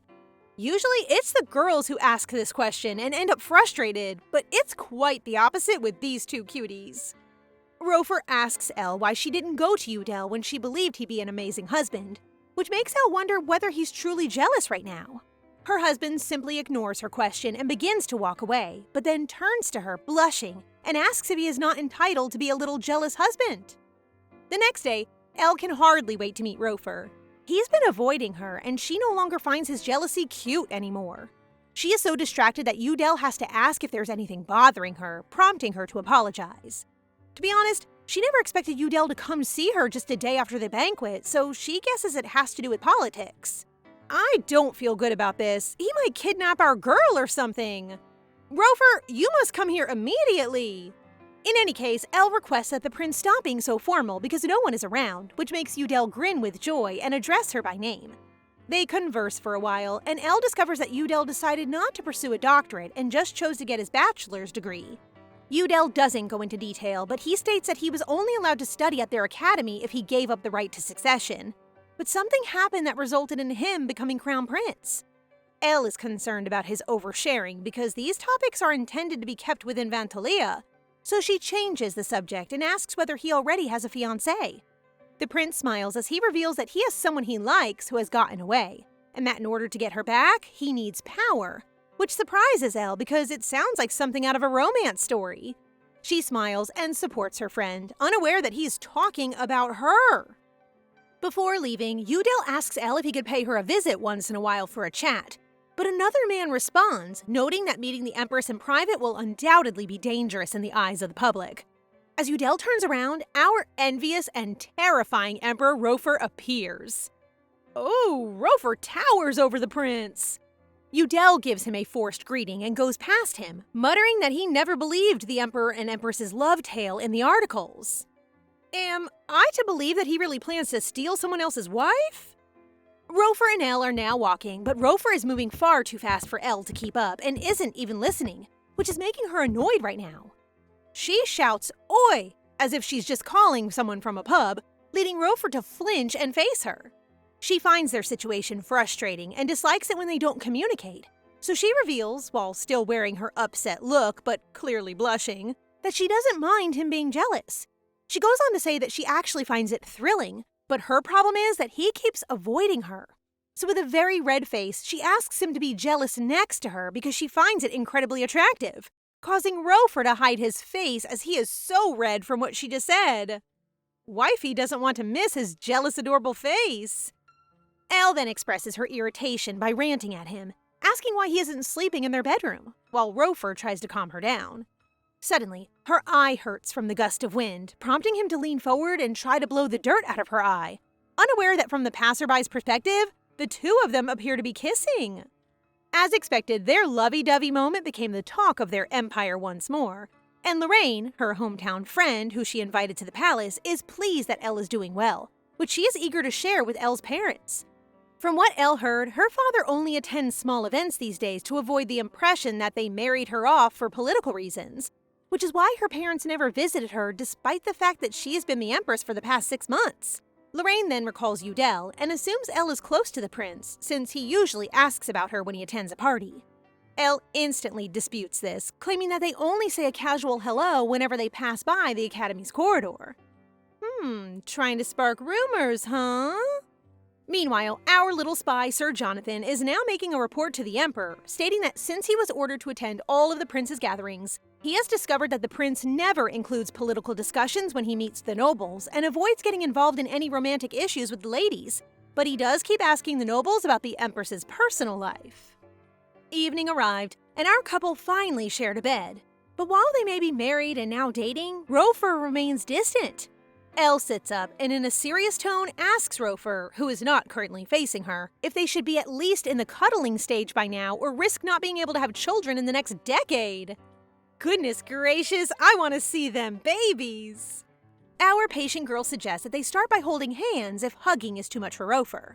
This gets Rofer to sit up and unexpectedly starts to go toward touching her hand, much to Elle's surprise. She abruptly withdraws her hand and begins to flush at how smooth Rofer was just now. But because her heart is about to explode, she chooses to simply return to bed. I see. Our guy understands Elle is just mentally prepared but not emotionally, so he's doing her a favor. They decide to have a casual chat, and the subject of the prince comes up, prompting Rofer to reveal that the prince has been seeking information about their marriage. This leaves Elle wondering why Udel is so interested in their married life. This causes Rofer to tell Elle that the prince is interested in someone, but he doesn't want to mention who it is for fear that Elle would think that he's being unreasonable. Instead, he suggests that she asks her aides. Baroness Luchern and Mayorine, who is carrying a bundle of mail meant for Elle, visit her office the following day. A strange seal catches Elle's attention, and the scent of blue elm leads her to believe that it must be from Udel, who she remembers from his days at the academy wearing the same perfume. While reading the letter, she doesn't notice anything unusual, but the Baroness thinks otherwise, so she investigates it and notices how the prince penned it in perfect handwriting. The Baroness is now certain that the prince is making advances on Elle, and she notes that even a simple greeting letter delivered to a married woman is already an offense. However, the prince also chose blue elm as a scent, which has a hidden meaning of, I have loved you for a long time. This completely shocks Elle, and she realizes that the prince's love for her is the reason he keeps asking everyone about her married life. She intends to talk with the prince in public, as she is annoyed at being tied to a scandal involving Vantalia's prince.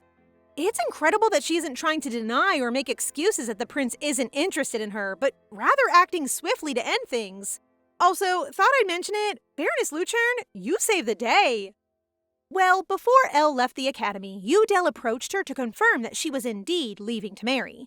He also discovered that Elle has no romantic feelings for her fiancé, but our girl merely smiled, appearing to be optimistic about life because she isn't ruling out the possibility that her fiancé is a decent guy, or that she'll marry someone else if she's lucky.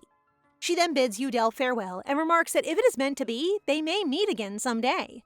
This exchange could explain why he still believes he has a chance of winning Elle. Anyway, back to the present. Elle arrives at the garden and appears serious as she confronts the prince.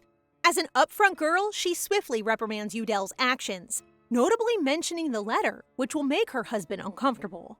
She then reminds him that she is married, but to her surprise, the prince sighs and says that he has been gathering information and has concluded that Elle was simply forced to marry Rofer. She can't believe that despite setting a line between them, the prince is continually pushing it, making her wonder if he really likes her. She gets surprised when Udel confirms this and confesses that he was too worried about his title to approach her while they were at the academy. As a result, he could only admire her from a distance. This does not make her heart skip a beat, so she rejects him again while Rofer arrives behind her and charges the prince of creating rumors that would harm the Empress's reputation. However, the prince refuses to stop because he believes the Emperor is deceiving Elle, and he even notes how the Emperor has already slaughtered his own family, so he believes it's only a matter of time until he turns his deadly intent on her. Is he forgetting that he's talking to an emperor? Elle firmly tells the prince to stop disrespecting her husband in an authoritative way, and becomes enraged at his arrogance in assuming that he knows what is best for her. So she pulls Rofer close and kisses him. OMG, that's hot! I mean, OMG, my heart! This is not for show. She is certain that she likes Rofer and hopes the prince recognizes it. She then states that his shot to express his feelings for her has already passed, and the Elire who could have given him a chance no longer exists. Now that's how you turn down a Delulu prince and reassure your lover! I love her so much. Elle then leaves the area, leaving Rofer, who appears to be in a good mood, alone with the prince. He gives the prince an opportunity to say what he wants, and the prince directly requests him to let Elle go, causing Rofer to scoff, as if this guy doesn't understand the issue. If they separate after only 6 months of marriage and Elle flees with a prince from another country, Rofer is confident that Elle will be humiliated and that Udell will be powerless to stop the backlash. Rofer is aware that Udell's younger brother was formerly the crown prince, but is forced to step down since he took the post. So if this issue comes, Udell will be unable to control his younger brother and his supporters. Rofer hates how Udell's character in every lifetime never changes, because of his naive conviction that he can do anything for the sake of love. Udell disregards the potential outcomes of his acts and thus cannot protect Elle from danger. Rofer is now on his way to their room, and while he wants to send Udell to another continent, he decides not to, as he needs him as a backup plan for Elle's survival in this timeline. Of course, Rofer will protect her at any cost, but it is better to be prepared. I wonder what will happen. Anyway, Rofer can't stop smiling as he remembers their kiss. But as he enters the bedroom, he's surprised to see Elle covered in a blanket. He starts laughing at her and then sits on the bed, stating that he's upset, leading Elle to believe that it's because she kissed him without consent. Her internal monologue is hilarious. Well, Queen, that is not the reason. Rofer is upset since she always initiates things first, such as when she proposed to him and now their first kiss. He then begins blushing as he wants to ensure that she does not dislike their kiss, prompting Elle to explain that she is not the type of person to kiss someone she dislikes. This time, our guy finally makes his move and kisses his wife, who informs him that she welcomes all of his advances, and only his advances. They are so adorable, and we are finally seeing some progress. The next morning, our girl can't help but smile as she recalls the night before. And no, guys, still no nephews or nieces for us, because Rofer was still bashful and kept his distance. Elle has no option but to make the first move again, using Rofer's arm as a pillow, but she was amazed by how much he blushed. It's early in the morning, and Elle can't stop herself from gushing about how adorable her hubby is. Now that work has begun, Mayorini still has trouble picturing Elle as Queen of Vantalia, if ever Udell had confessed to her in the past. Nevertheless, Elle comes to the realization that if it were to occur, she might not be able to receive the honor of overseeing national affairs, an opportunity that only Rofer is willing to give her. Meanwhile, in the Emperor's office, Ento informs Rofer that the delegation from Vantalia has left, and neither he nor the Empress have decided to give them a send-off. However, Rofer sees no problem with it because it is the Crown Prince who'll be in trouble once he returns home. When Rofer is alone in his office, he feels relieved, as if a thorn has been removed from his body, since the future in which Elle traveled to Vantalia and was murdered there is no longer present. However, he is still concerned about this timeline because everything that is happening in this life is new to him, so he resolves to be more on guard and not fail to protect Elle this time. After a while, Elle goes to see how her husband is doing and chooses to remain silent when she finds him dozing off. She decides to keep silently watching him, smiling as she wishes him a pleasant dream. I bet not, as we see a young Rofer staring blankly at his deceased mother. Rofer is the Emperor's illegitimate child, born to a sick maid who somehow managed to survive until Rofer was 10 years old. His mother had warned him that to survive, he needed to hide the mark on his body and live quietly. He grew up in a villa that the Emperor had abandoned, receiving occasional help from a few servants who were close to his mother. Until one day, a good knight showed up and figured out he was the third prince, as his resemblance to the Emperor was undeniable. Rofer quickly turned away, fearing the knight would report his existence to the Emperor. However, the knight seemed kind and continued to visit him, gradually encouraging him to learn swordsmanship. Rofer soon realized that the skills the knight was teaching him were essential for his survival, and the knight even provided him with hearty meals. The knight's kindness didn't end there. He eventually informed the Emperor of Rofer's existence, leading the 14-year-old boy to stand before a father who barely remembered his mother, yet accepted Rofer as his son the moment he saw their resemblance. Trash! Rofer knew the Empress could not have been unaware of the Emperor's affairs, and now that the truth had been exposed, the kind knight who had revealed it had ended up dead, likely by the Empress's hand. For years, Rofer had pretended to be insane, but the Empress still suspected he was faking it and even wanted him dead, which made no sense to him since he had no interest in power and the throne belonged to her son. One day, little Eliere entered his room, beaming as she announced that she was his new tutor. Rofer then thought the Empress was mocking him by assigning a child as his tutor, but he soon realized Eliere was unaware of any scheme. She had been sent there after breaking off her engagement, and due to her ex-fiancé's ties to the Empress, was punished by tutoring the crazy prince. Eliere openly said she was allergic to stupid people, meaning her ex-fiancé, making Rofer feel unexpectedly guilty since he also knew nothing about economics and considered himself just as ignorant. Eliere refused to believe he was stupid, saying he simply had never had the chance to learn. With a bright smile, she confidently told him she was smart and capable, and once he dropped his crazy act, she would make sure he received a proper education before she returned to the academy. Rofer was surprised she saw through him so easily, and so he began to enjoy her lessons, growing fond of her praise and even starting to dress more neatly. After some time, Rofer had completed Eliere's lessons, and she prepared to return to the academy to graduate and work on solutions for the disasters affecting the continent. He crossed his arms and dismissed it as a government issue, but Eliere insisted she was studying so she could help the people. Before leaving, she gave him a pen and told him not to give up on his chosen path, no matter how others saw him or how the palace had treated him. Rofer continued his crazy act, but made sure to show that he could now communicate better so no one would think Eliere was a bad tutor. Later, he realized that the world outside the palace was plagued by natural disasters, poverty, and starvation, while the rich lived in comfort. He then received an order from the ill emperor to negotiate with the rebel forces, but it was clear who truly issued it: the Empress. She claimed the crown prince would be the next emperor, making it too dangerous for him to leave, while the second prince was unwell. Since Rofer had been educated by the genius Eliere, she decided he should go instead.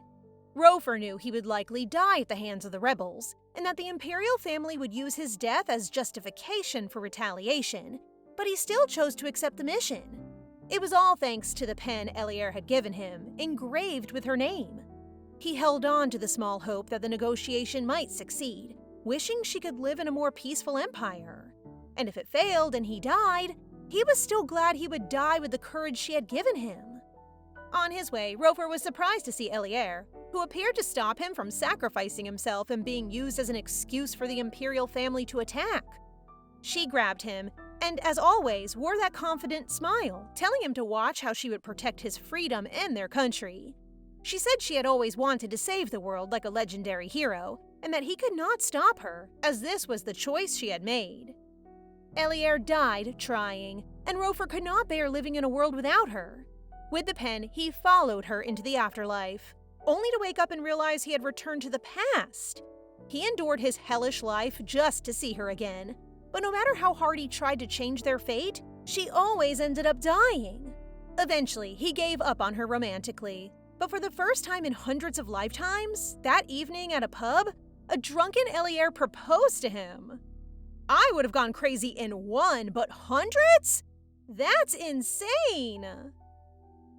Elle dreams of one of her lifetimes with Rofer, where she finds herself arguing with him.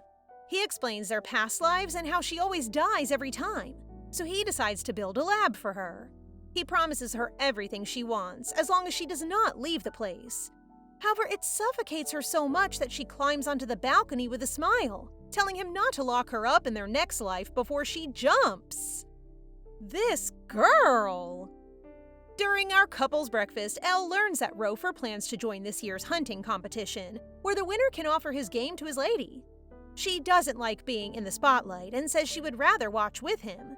Well, if she can be honest, she dislikes that the lady must prepare an embroidered handkerchief in return, something that was far from her skill set. Rofer seems to read her mind, joking that he hopes to receive a handkerchief from her before kissing her and leaving, making her so flustered.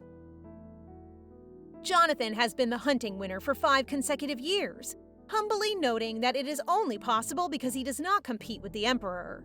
Traditionally, the winner may offer flowers to any lady of his choosing, and Jonathan has always given them to his sister and cousin. This year, however, he intends to present them to the Empress. Don't read into it too much, guys. It's just a night thing to honor who they serve. Elle asks if he has no fiancé and is surprised to learn that he does, though she is often unable to attend events due to health issues.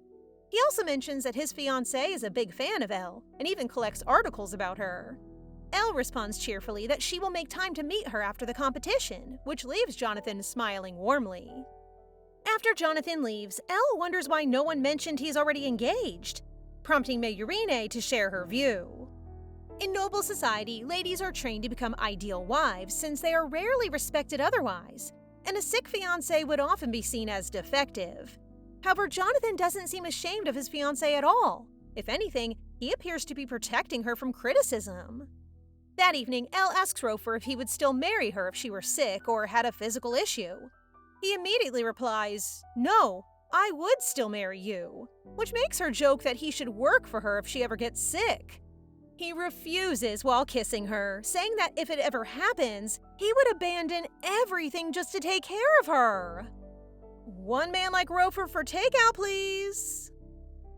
Everyone gathers in the northern mountains for the hunting competition, and both Elle and Jonathan look like they've lost the will to live. Nothing serious. Jonathan has only sprained his ankle, but it means he can't join the competition, so someone else will have to receive Elle's poorly embroidered handkerchief, which really worries her. The competition is set to last 5 days, so many noble tents are arranged in the barracks. Elle looks around and discovers that the nobles are placing bets on this year's winner. Chayturn Islautin, captain of the First Imperial Order and last year's second-place finisher, draws attention, and Elle cheerfully says she might bet on him since if he wins, he won't be giving her flowers anyway as he has a younger sister, Myra, once considered the strongest candidate for Empress before she appeared. The next day, Rofer gives a brief speech and officially starts the competition. Baroness Loshern visits Elle's tent, and Elle takes the chance to ask her for information about Lady Myra to avoid any mistakes. During the opening ceremony, Elle scans the crowd for the Islautin family and quickly spots Lady Myra, who suddenly locks eyes with her. She smells like a witch. Afterward, Elle accepts the Duchess's invitation and is warmly greeted and praised for her national projects. Elle then settles comfortably in her seat, encouraging the ladies to continue their conversations, and she quickly notices Lady Myra sitting opposite her. Elle then worries that they'll be the subject of gossip no matter what they do since they're face to face, and like what Baroness Loshern mentioned, Elle finds Lady Myra difficult to read. Lady Myra suddenly raises a hand and invites Elle to a gathering the following day to pray for the competitor's safe return. Back at their tent, Mayurini is furious over Lady Myra announcing a prayer gathering without consulting the Empress first. It does put Elle in an awkward position, but she cannot openly get upset since she is unsure whether Lady Myra is simply acting for a good cause or personally dislikes her. Suddenly, Elle pauses as she starts envisioning a lady with blonde hair sleeping next to a dragon. Mayurini notices this and pulls her attention back, leaving Elle confused by what she has just seen. What's with all these dragon visions suddenly popping up? It is time for the gathering, and Lady Myra greets Elle, expressing her appreciation for her attendance. Curious, Elle asks if she is hosting the event because her brother Chayturn is competing, but her answer is emotionless, confusing Elle. Then, Joanna Gerente formally greets Elle and leads her to her seat. Elle then is dumbfounded to learn they are simply praying without even inviting a priest from the temple. Joanna reveals that many of the married noble ladies have secretly placed bets on the competitors, while the unmarried ladies are wagering on who will receive the winner's flowers. Elle feels frustrated because she had hoped the gathering would focus on prayer, but instead, it has turned into a gambling affair. Joanna excitedly shares that one of the women has wagered a villa, and she herself has put up all of her family's assets, urging Elle to place a bet as well. This prompts Elle to consider that by making a wager, she could collect the stakes from these women without needing to navigate any legal processes. She then smiles before stating that since everyone is interested in who will receive the flowers, she will bet on herself. Oh, ladies, it's over! The Queen has joined the game! That evening, Elle cutely asks if his offer to get her anything at the competition is still open, and if so, she says she wants flowers from him. She then shows him the lists of the rewards they can receive if she receives flowers at the competition, prompting Rofer to comment that he had no idea the ladies were betting on such a grand scale. Elle mentions that everyone seems to think Lady Myra will receive the flowers this year, but not anymore. Rofer immediately orders Balte to prepare his horse and find someone to pull his cart. Seeing him rush, Elle worries she is asking too much, but Jonathan assures her that slaying the mountain animals is just like a warm-up for the Emperor. This feels like cheating, but also exactly what happens when your husband is him. The next day, Mayorini hands Elle a list of nobles who have wagered their assets, noting that some bets remain unreported. She also mentions that several ladies changed their wagers after hearing the Emperor had joined the competition. Suddenly, a knight announces the Emperor's return from the hunt, and they see the cartman trembling, gasping, and begging for a doctor. Worried, Elle rushes toward Rofer, who beams brightly at her, but her heart drops as she screams upon seeing him covered in blood. After Rofer cleans up, he asks Elle to praise him for a job well done, but she keeps fretting over his injured hand. Before she can say more, he leans in and kisses her, softly silencing her. Cutie. Elle asks Rofer about his opinion of the Islaughton family, prompting him to share that they've always been loyal to the Imperial family, although their goals weren't pure. Rofer describes the Islaughtons as the type of people who would use their daughters to create ties with the Imperial family, recalling that their eldest daughter was considered a candidate for the Empress. This confuses Elle because the records indicate that the Islaughton eldest daughter died from an unknown disease, making Rofer flinch at the idea that she also died in this life. Elle then immediately dismisses it all, feeling satisfied that she has gained everything she desired from the competition. Later that night, Elle tosses all the handkerchiefs, convinced that tradition should evolve over time and that it is her moment to initiate that change. This confuses Janet, who's aware that Elle didn't bring anything of value, leading her to wonder if Elle has a particular item in mind. This causes Elle to smile as she stares at her pen, which has her name on it and is actually precious to her. Rofer gives his closing speech, as usual, short. He simply states that he is the winner and the annual event is concluded. Everyone, already used to it, just begins celebrating. It is time for the winner to honor his lady, and since Rofer does not know which flowers Elle likes, he brings an entire wagon filled with them. It is overwhelming for her, but she uses the moment to improve his public image and show how well they get along. Smiling, she asks him to choose one for her, and he replies that all of them suit her before lifting her up so she can pick her favorite, sending the crowd squealing. Elle hesitates, worried she might accidentally choose a flower with an unlucky meaning, and asks if he knows any with positive symbolism. Rofer has lived hundreds of lives, and in one of them, he and Elle once talked about flowers. Elle had been convinced he would eventually give a flower to a lady someday, so as his tutor, she taught him the meaning of one, just in case he ever needed to charm someone. And now that someone turns out to be her. Rofer gives her a golden yellow flower, smiling as he tells her to look up its meaning later. It's Elle's turn, and she presents him with the pen. She closes her eyes, worried it might not be enough, but then hears the crowd reacting in awe at how the Emperor looks. Curious, she peeks, and there she sees him smiling, blushing, and promising to keep it safe. Such a pookie! Back at the palace, Rofer opens his treasure box and finds the first pen Elle gave him, still carefully kept. Receiving another one from her leaves him amazed and emotional. He follows her advice to never give up and has come this far, which makes him happy, but also deeply anxious about how to protect her so he never has to turn back time again. Author, you better give this man his well-deserved happy ending, or I'll riot!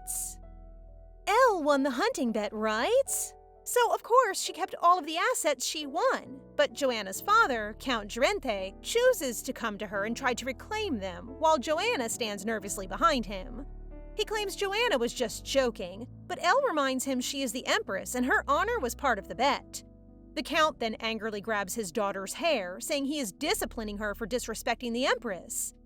Elle cannot believe a father is abusing his grown daughter in front of her as if it will satisfy her, and it only makes her more furious, so she stops listening to the Count and decides to leave.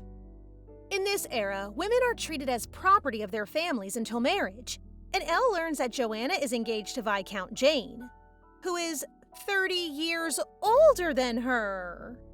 Elle decides to write Joanna a letter, giving her a chance to change her situation, though it still depends on her choice. Less than a month later, news arrives that Joanna and the Viscount have married.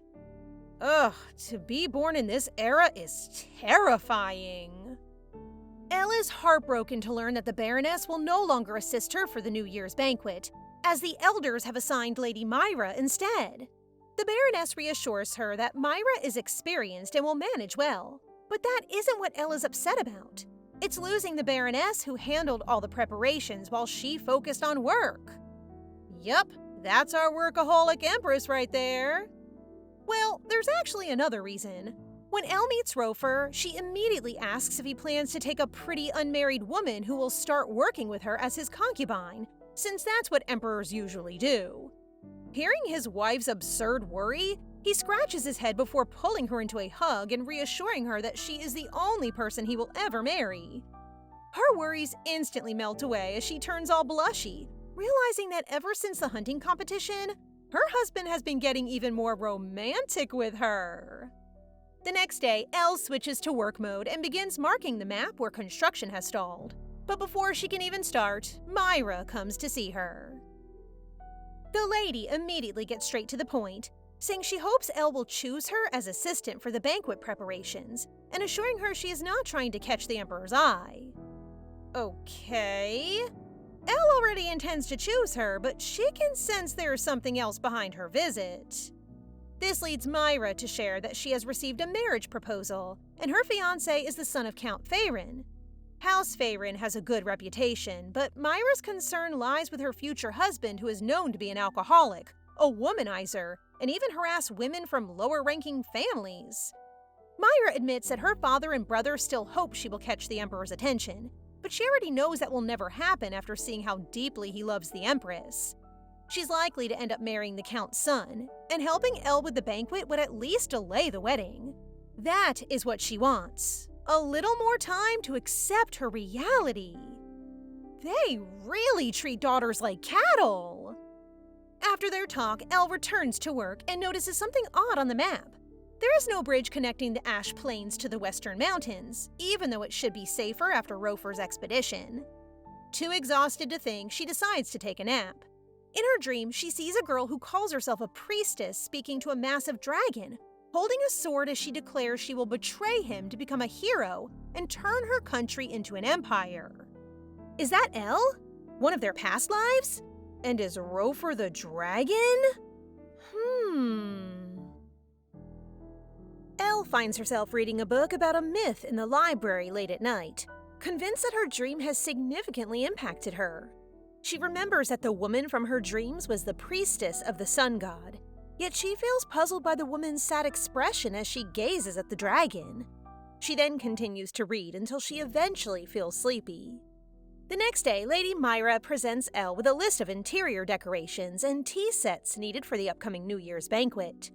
She continues to mention that she is considering bringing in some ladies she knows who could assist, and asks Elle if she would like to see the list of names. At this point, Elle's patience runs out, so she abruptly interrupts Lady Myra. Elle clarifies that while she needs considerable help, she will be the one to decide who assists her. She firmly instructs Lady Myra not to take any actions that she hasn't requested, to which Lady Myra reluctantly agrees. As Myra exits the palace, she remembers her father telling her that ending her engagement to Count Feyrin's son will be easy once she establishes a connection with the Emperor. He also cautions her not to behave like her sister, who often talks about pursuing her dreams. At this moment, Myra can't help but think of Elle, who sacrificed the academy her sister longed to attend and is now living a fulfilled life in the palace. Suddenly, Lady Romiel appears before her, as she is in the palace with her father that day, prompting Myra to evilly smile and express her desire to discuss the banquet with her. That day, Elle tells Rofer about her plans to construct a bridge connecting the mountains and to develop the area beneath it. However, she is puzzled by the lack of progress in the nearby plains, which leads her to question the reason behind it. Rofer then explains that rumors of a sleeping dragon there have made development difficult, which confuses Elle. After dinner that night, they strolled around the area when Elle revealed that she had recently dreamed about a dragon. In her dream, a girl was conversing with the dragon and claimed to be the sun god's priestess, which surprised Rofer. He then grabs her shoulder and demands to know what happened next, which confuses her as she tells him that her dream ends there. Rofer then asks her sincerely if she is happy right now, which confuses her, but she still says she is. She gently takes his hand and explains that she gets to work as soon as she ggets out of bed, having met many people recently to prepare for the upcoming banquet. She mentions that she doesn't mind working since it motivates her, and she enjoys hanging out with him, so she's obviously happy. Today, Lady Myra confidently informs Elle that she is aware of how busy she is, so she has brought the ladies to the palace to greet her. This frustrates Elle as Myra continues to insist on bringing people into the palace without consulting her first. Myra even presents the tea set samples she prepared, which ultimately pushes Elle's patience to its limit. Elle expresses her dismay at Lady Myra's continued independence, prompting her to dismiss all the other ladies. She then informs everyone that she wishes to speak with Lady Myra privately as she thinks about the reasons for the ladies' unusual behavior. The patience she has! Couldn't be me because somebody's getting slapped. That evening, Elle informs Rofer that they need to send Imperial Knights to the Western Mountains to hunt demons again. She is frustrated by the locals' firm belief that a dragon resides there, and she emphasizes that the area will go bankrupt if they do not build the bridge. However, she is surprised when Rofer decides to investigate the region, knowing that even if the Knights succeed in hunting demons, more will inevitably appear. He then stresses that he does not want her to become engaged with any demons, which confuses her because it indicates that he would go there to hunt them alone. Rofer smiles at her and assures her that he will take care of the demons himself, allowing her to concentrate on the bridge afterward. He then adds that no one in Hesperia knows those demons better than he does, but Elle still worries about the possibility of him getting seriously injured. The following day, Mayorini accompanies Elle to the banquet hall to check on Lady Myra. Although Elle is confident in Lady Myra's abilities, she feels she cannot leave her to handle everything alone, which Mayorini quickly agrees to. However, they are astonished to find Lady Myra and Lady Romiel together, and both ladies are equally surprised to see Elle approaching. Lady Romiel quickly apologizes, claiming that she convinced Lady Myra to let her assist with preparations for the upcoming banquet. This prompts Elle to explain herself once more, but Lady Romiel appears not to hear her. Instead, she continues mumbling while advancing toward Elle. Suddenly, Romiel exclaims that she cannot control her body and apologizes as she pushes Elle toward the edge of the railings, causing her to fall. That escalated way too quickly! Elle's past lives flash before her eyes, tutoring Rofer, marrying someone else and passing him like a stranger, and in another life unable to stand being near him. When she finally wakes up, the first thing she sees is Rofer in tears. He explains that during the incident, he had luckily been passing below her and was able to catch her before she fell. When Mayorini visits, Elle asks if Romiel is in prison, only to be shocked that she was executed immediately without any investigation into her motives or possible accomplices. Mayorini explains that no one dared question the Emperor at the time, fearing they might be next. Lady Myra, believed to be uninvolved, was placed under house arrest, but the confinement feels unbearable to her. Her brother insults her for failing her duty, saying she's as useless as a decorative necklace. He tells her not to be like their sister and to simply care for her appearance so he can arrange a better marriage for her. Part of me feels bad for her. Just look at her eyes. They seem completely lifeless. Rofer's reputation as Hades resurfaces, and Elle can sense he's on edge, though he's trying to hide it from her. He even says he would have executed everyone if anything had happened to her, which feels excessive, especially since they've grown closer but aren't at a point where their feelings run that deeply yet. Jonathan reports his findings to the Emperor. Lady Romiel's ring is an artifact similar to the one Faceta used. According to the magic engineers, both were made by the same person, allowing the owner to control anyone wearing it as long as they are within sight. Rofer then orders him to do whatever it takes to identify who gave Romiel the ring. Elle complains about being bored in their room, but Rofer reminds her that she needs to rest. I'll never understand geniuses like her, because see, she is stressed since someone with her passion for education isn't being fed with work and information, leaving our guy behind to just sigh. Girl, donate a single brain cell to the rest of us! Anyway, she asks him to stop scaring the servants, and he leans into her, noting how calm she is despite everything. He then kisses her and says that as long as she promises not to overexert herself, she can do as she pleases, but only with Balte or Jonathan guarding her. The mood turns all sweet and lovey-dovey until Elle innocently mentions continuing what's needed to produce an heir, leaving him face-palming. Darling, you just ruined the moment! During work, Mayurini admits she always feels uneasy around Lady Myra, especially after seeing her completely emotionless when Elle fell. Elle initially assumes it's jealousy, but senses that Myra has no romantic feelings for Rofer. The Baroness then adds that neither of the Islaughton daughters seemed interested in him, leaving Mayurini and Elle exchanging surprised looks. They hadn't even known there were two daughters. As they stroll through the garden, Elle and Mayurini pause at the sound of raised voices and decide to take a closer look. Peeking through the greenery, they find Chayturn and Joanna in a heated argument. That's her? The miserable marriage definitely made her look mature. Joanna notices the Empress first and quickly offers a respectful greeting, with Chayturn following suit. But this guy has the audacity to mention how his sister rigorously trained to become Empress yet still failed to prove her worth, while the bookish Elle somehow managed to seduce the Emperor instead. Elle scoffs and replies that if everyone in his family must prove their worth, then Chayturn has no right to criticize Myra, especially since he himself failed to place first in the hunting competition. With an angelic smile, she adds that she can only imagine how worthless he must have felt. Something she's never experienced since she's always ranked first in everything. So yes, she says he's free to admire her as much as he wants. Roasted! Felt that through the screen! Good job, Queen! After Chayturn walks away in humiliation, Joanna confides in Elle that she had actually planned to escape. But the recommendation letter Elle gave her went missing, and the only ones who knew about it were Myra and Chayturn. Now that makes sense! Who wouldn't take the golden chance to avoid marrying someone who is practically her grandpa? Joanna and Romiel were childhood friends who struggled to adjust to high society until Lady Myra stepped in to help them. Trusting her, Joanna even showed Myra the recommendation letter and was promised assistance. But on the day itself, she was betrayed and realized she was being taken straight to her own wedding. Myra? More like Lucifer.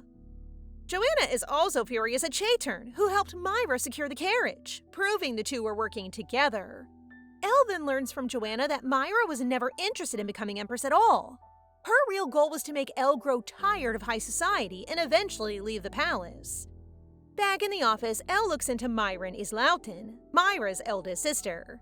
She finds that Myron was a prodigy who was already trilingual by age 13, but her family never valued her intelligence and only used her as a candidate for Empress. Overwhelmed by the pressure, she ultimately took her own life, seeing the role as a suffocating prison she couldn't escape. That evening, Elle confronts Rofer, sensing he didn't execute Romiel on impulse and likely knows more than he's saying. As somewhat affected, she insists on the truth, but he deflects by pulling her into a hug, refusing to answer. He knows she'll investigate the moment she gets curious, and once Elle sets her mind on something, nothing can dissuade her. Though they haven't known each other long, Elle finds it strange how deeply he already cherishes her, treating her like something fragile and precious. She decides to kiss him, making him complain that it's unfair of her to use his weakness against him. Still, that night, their mission to produce an heir begins. Elle once found herself questioning whether they could truly love each other when everything began with a drunken proposal. But if love means being close to someone and still craving even more closeness, then she admits she's undeniably in love with Rofer. Aww, after all the books she studied, she has finally come to understand what love really is. As promised, the next day, Jonathan reveals the truth to Elle and shows her the artifact ring that Romiel had been wearing. Their problem, however, is that they don't know how the artifact was created, making it difficult to trace its maker. When Jonathan mentions that it's the same artifact Faceta once used before, Elle becomes convinced that whoever made it is trying to stop her from becoming Empress. Of course, Elle is certain that Myra is behind everything, but without any evidence, she can't act on it. Instead, she decides to investigate the ring herself. Magic is supposed to be innate, but with enough knowledge of chemistry and math, it can be replicated, meaning Elle could theoretically create artifacts herself, if only it weren't illegal. This revelation amazes both Mayurini and Jonathan. Fortunately, she has already invited someone from outside the Empire to assist with the infrastructure project, and it just so happens that he is deeply fascinated by artifacts. Together, they should be able to investigate the matter further. The handsome man in question is Taezan, Elle's former academy classmate. During their school days, they often work together analyzing artifact circuits, so he's naturally intrigued by her current situation. On top of that, he's interested in developing formulas that apply magical engineering to bridge construction. Jonathan quietly observes their interaction and notices how comfortable they seem with each other. To gauge Taezan's intentions, he casually steers the conversation toward marriage. Taezan replies that he hasn't found anyone yet, and adds that most women at the academy are like Elle, which leads Jonathan to initially assume he harbors one-sided feelings for the Empress. However, when Taezan clarifies that he actually prefers a lady who is less opinionated than Elle, Jonathan becomes certain that Taezan poses no romantic threat and is safe to be around the Empress. Find you a knight who says, "No romantic threat detected, proceed." Rover decides to deal with the rebels after resolving the Islautin situation first. His only concern is how Elle will react once she finds out, especially since the rebels' leader is Jaren. Knowing her personality, he is certain she will want to see the truth with her own eyes, and he also knows that neither pleading nor confining her would stop her. Meanwhile, Elle is in the middle of her discussion with Taezan when she brings up the bridge construction and tells him he'll need to compute the engineering formulas for it. Taezan, however, suggests they postpone the project for now due to the rebel uprising. Elle is so surprised, as she has no knowledge of any of this. It suddenly clicks that her husband may have deliberately kept it hidden from her. Oh boy. Elle sits with her arms crossed, clearly upset as she demands that Rover explain the situation. She warns him about her personality, only for him to respond that it is precisely because of that personality that he couldn't tell her. He knows she would never stay out of it once she learns that Jaren is leading the uprising. Jaren has gathered people who are already struggling because of the demons, and they are now at risk of execution for their involvement. Rover is certain Elle would worry about them and try to intervene. He asks her to focus on her duties and let him handle both the rebels and the demons. Elle eventually understands, though she firmly hopes he will never hide things from her again. Rover kisses her, and she immediately melts, but she can tell he's simply shifting the conversation to avoid discussing the rebellion any further. As Elle walks down the hallway, she realizes the rebellion is near the future bridge site. Once the Islautin issue is resolved, she'll need to take measurements and might be able to accompany Rover. But first, she still has to investigate the artifact, so she asks Jonathan to steal something to speed things up. Taezan is stunned that she's asking a knight to do something illegal, but then gets so surprised that Jonathan finds it exciting and is ready to go. It's okay, you'll get used to them, Taze. That night, Baltae and Jonathan work together to steal all of Myron's research from when she was still alive. Jonathan then delivers the materials to Elle, while Baltae remains behind, having been ordered by the Emperor to arrest the entire Islautin family. On what grounds? The Empire is convinced that Myron was the one who created the artifacts, and since it is considered a grave offense, her family can still be held accountable even after her death. With the situation escalating, Taezan and Elle must move quickly to secure concrete evidence. At the Islautin mansion, as Baltae and the knights drag Myra's family away, she can't help but feel how deeply unfair it is. How the family she and her sister fought so hard to escape is now being punished with a single order from the Emperor. She thinks that if she is to be executed alongside this dysfunctional family of hers, she would rather take her own life first, believing it would only deepen their disgrace further. The next day, Elle finally deciphers the inscription on the ring and realizes that Myron truly loved her sister Myra. The message serves as a gentle reminder for Myra to remember that the world itself has done nothing wrong, and it expresses Myron's hope that her younger sister will one day use the artifact for her own benefit and find happiness. Elle then visits Myra in prison. Since the ring can only be used once, she chooses to return it and relays the message Myron left behind. This revelation also confirms that Myron was indeed the creator of the artifact, sealing the Islautin's family's fate to be sentenced to death. Despite everything, Myra only smiles and calmly says she will repay Elle for returning the ring to her.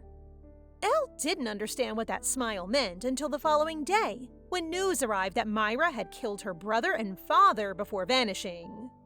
I mean, how can you judge her when her family killed her emotionally first? While they're cuddling, Rover suggests going west first to clear out the demons and secure the area before Elle begins work on the bridge. But obviously, our girl refuses.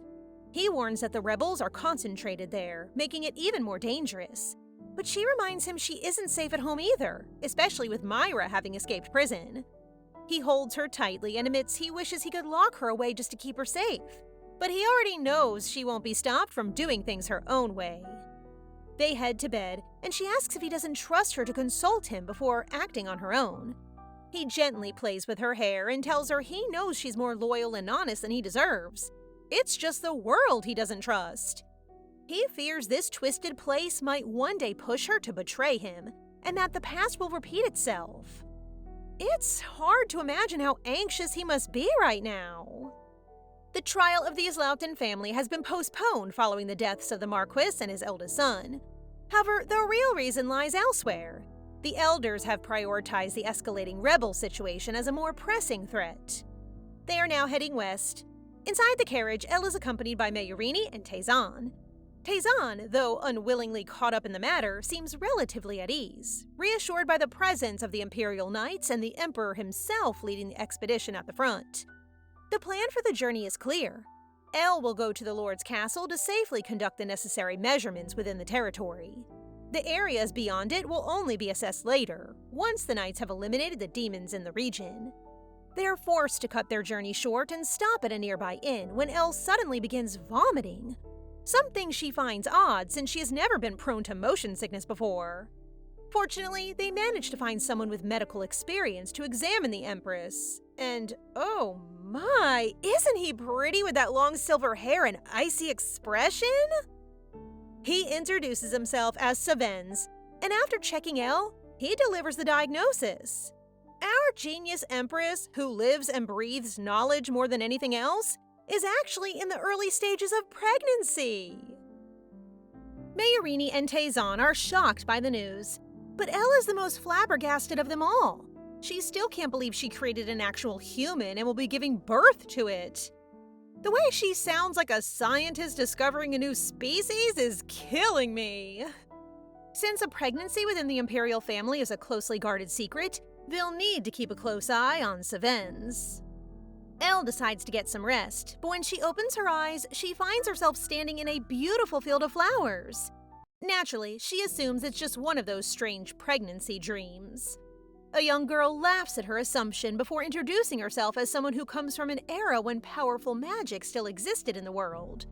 Before leaving, however, she asks Elle to pass a message to the Emperor. The dragon has awakened, and he must seek it out. When Elle wakes up, she tells Rofer about the dream. The girl's warning that he must find the dragon to prevent the future from repeating shocks him, and he immediately asks her to recount everything. At last, a clue to stop the regression! Rofer decides to hunt demons earlier than planned, convinced a dragon is nearby. Meanwhile, they inform the local lord about Elle's pregnancy, and he replies that he will send a high-quality carriage to escort the Empress. While they wait, they make small talk, and Savens is surprised to learn that magic can be produced through equations. Intrigued, he tried experimenting with it. Elle and Taizan immediately get excited and kneel, asking if he's discovered a new formula, prompting Mayorini to remind our girl that she is the Empress. Rofer gently scolds her for kneeling, and Elle explains it's just her habit. He softens, caressing her, and worrying aloud about her health, reminding her that catching a cold is especially risky during pregnancy. Elle, however, calls him out for being overly focused on her while barely mentioning the baby. When she asks how he feels about becoming a father, Rofer admits he's unsure. He never experienced parental love and doesn't really know what a parent is supposed to do. He fears he might not be able to love their child, especially if the baby takes after him. Elle immediately reassures him, saying their child will carry both of their strengths and will surely be loved. Though she hasn't fully grasped what becoming a mother means yet, the conversation makes her realize she needs to start taking it seriously and prepare herself to love their baby too. I don't like how this sounds like a death flag. Meanwhile, Jairin sets his sights on the Empress while the Emperor is away hunting demons. Look who's here, Myra, and she questions his plan. But he insists the Emperor is already under a bewitchment and would fall apart if the Empress were removed. The fancy carriage finally arrives, and they set out with only little guard escorts to ensure faster travel along a route with few demon encounters. Meanwhile, Rofer has already departed for the Western Plains, intent on dealing with both the demons and the rebels so they can return to the palace as soon as possible. Suddenly, Elle's carriage is stopped by injured rebels who seem to have fought demons with farming tools. Still, since they are traitors, the knights prepare to engage, but Elle immediately stops them. When the rebels ask if she finally understands their situation, Elle gets furious. She snaps that they look miserable yet still chose to throw themselves into a rebellion. Even if they win, they'll be too injured to farm again. Demanding answers, she asks who their reckless leader is and orders them to take her to him. The rebels are clearly inexperienced. Their attempt to restrain Elle and the others is poorly done. The knights could easily take them down, but they simply comply with Elle's instructions. Elle, however, chooses to negotiate instead. Svenz observes her carefully, realizing she's much like the woman he once knew. Someone who believes every conflict can be resolved through conversation. Okay, but we need more info about this beautiful guy. Like, is he married? Anyway, Elle and her group are led to the rebel camp, which turns out to be one of the Lord's abandoned villas. There, Jayren greets her with a smile. Meanwhile, Rofer and his knights discover that Elle's carriage has veered off course instead of heading to the Lord's castle. Jonathan immediately suggests rushing to an old northern castle and striking without delay. But Rofer can only cover his face in defeat, convinced it's pointless. He already knows how this ends. Elier will go there to negotiate with the rebels and lose her life, regardless of what he does. Rofer vows that in the next life, he will keep Elle safely in the palace and eliminate Jayren before anything can unfold. But what troubles him most is the unborn child. If time resets again, the baby may not exist as they are now. With no way to change it, he quietly decides to keep their child in his heart and carry that memory into his next life. This poor man. At the villa, Jayren offers Elle tea, but she brushes it off and immediately questions the poor condition of the people around her. Jayren blames her for the rebellion, claiming the surge of demons is divine punishment from the sun god for allowing someone unfit into the imperial family. He demands she step down and be executed, insisting the rebels will not stop otherwise. Elle sighs in frustration and counters that they should be dealing with corrupt nobles or helping the people suffering instead. Myra then reveals herself, saying she had been wandering aimlessly and accidentally stumbled upon Jayren and his so-called plan. She leads Elle outside where the rebels are waiting. But they don't even carry weapons, making it hard to call them rebels at all. Myra quietly asks Elle if the Emperor can truly suppress them without a massacre, since they are just ordinary people trying to live peacefully and avoid starvation. She adds that the only ones who deserve punishment are those plotting crimes and those who have already committed them. Jayren starts his speech, but a voice recording of him suddenly plays.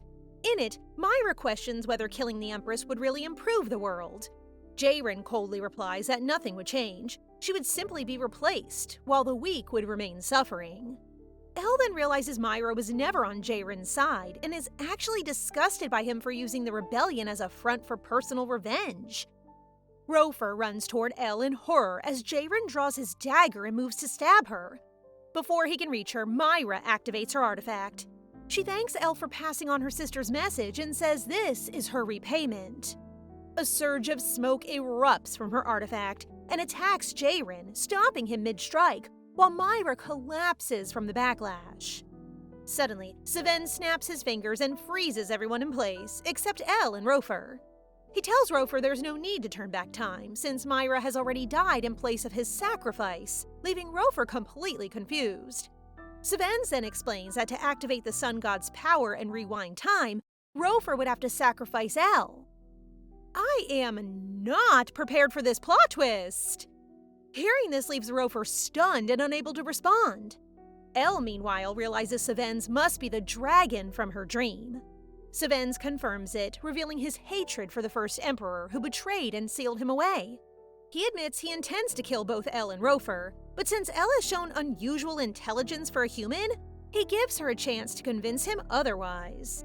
With a snap, time resumes, but Elle's attention immediately shifts to Myra, who urgently needs medical help.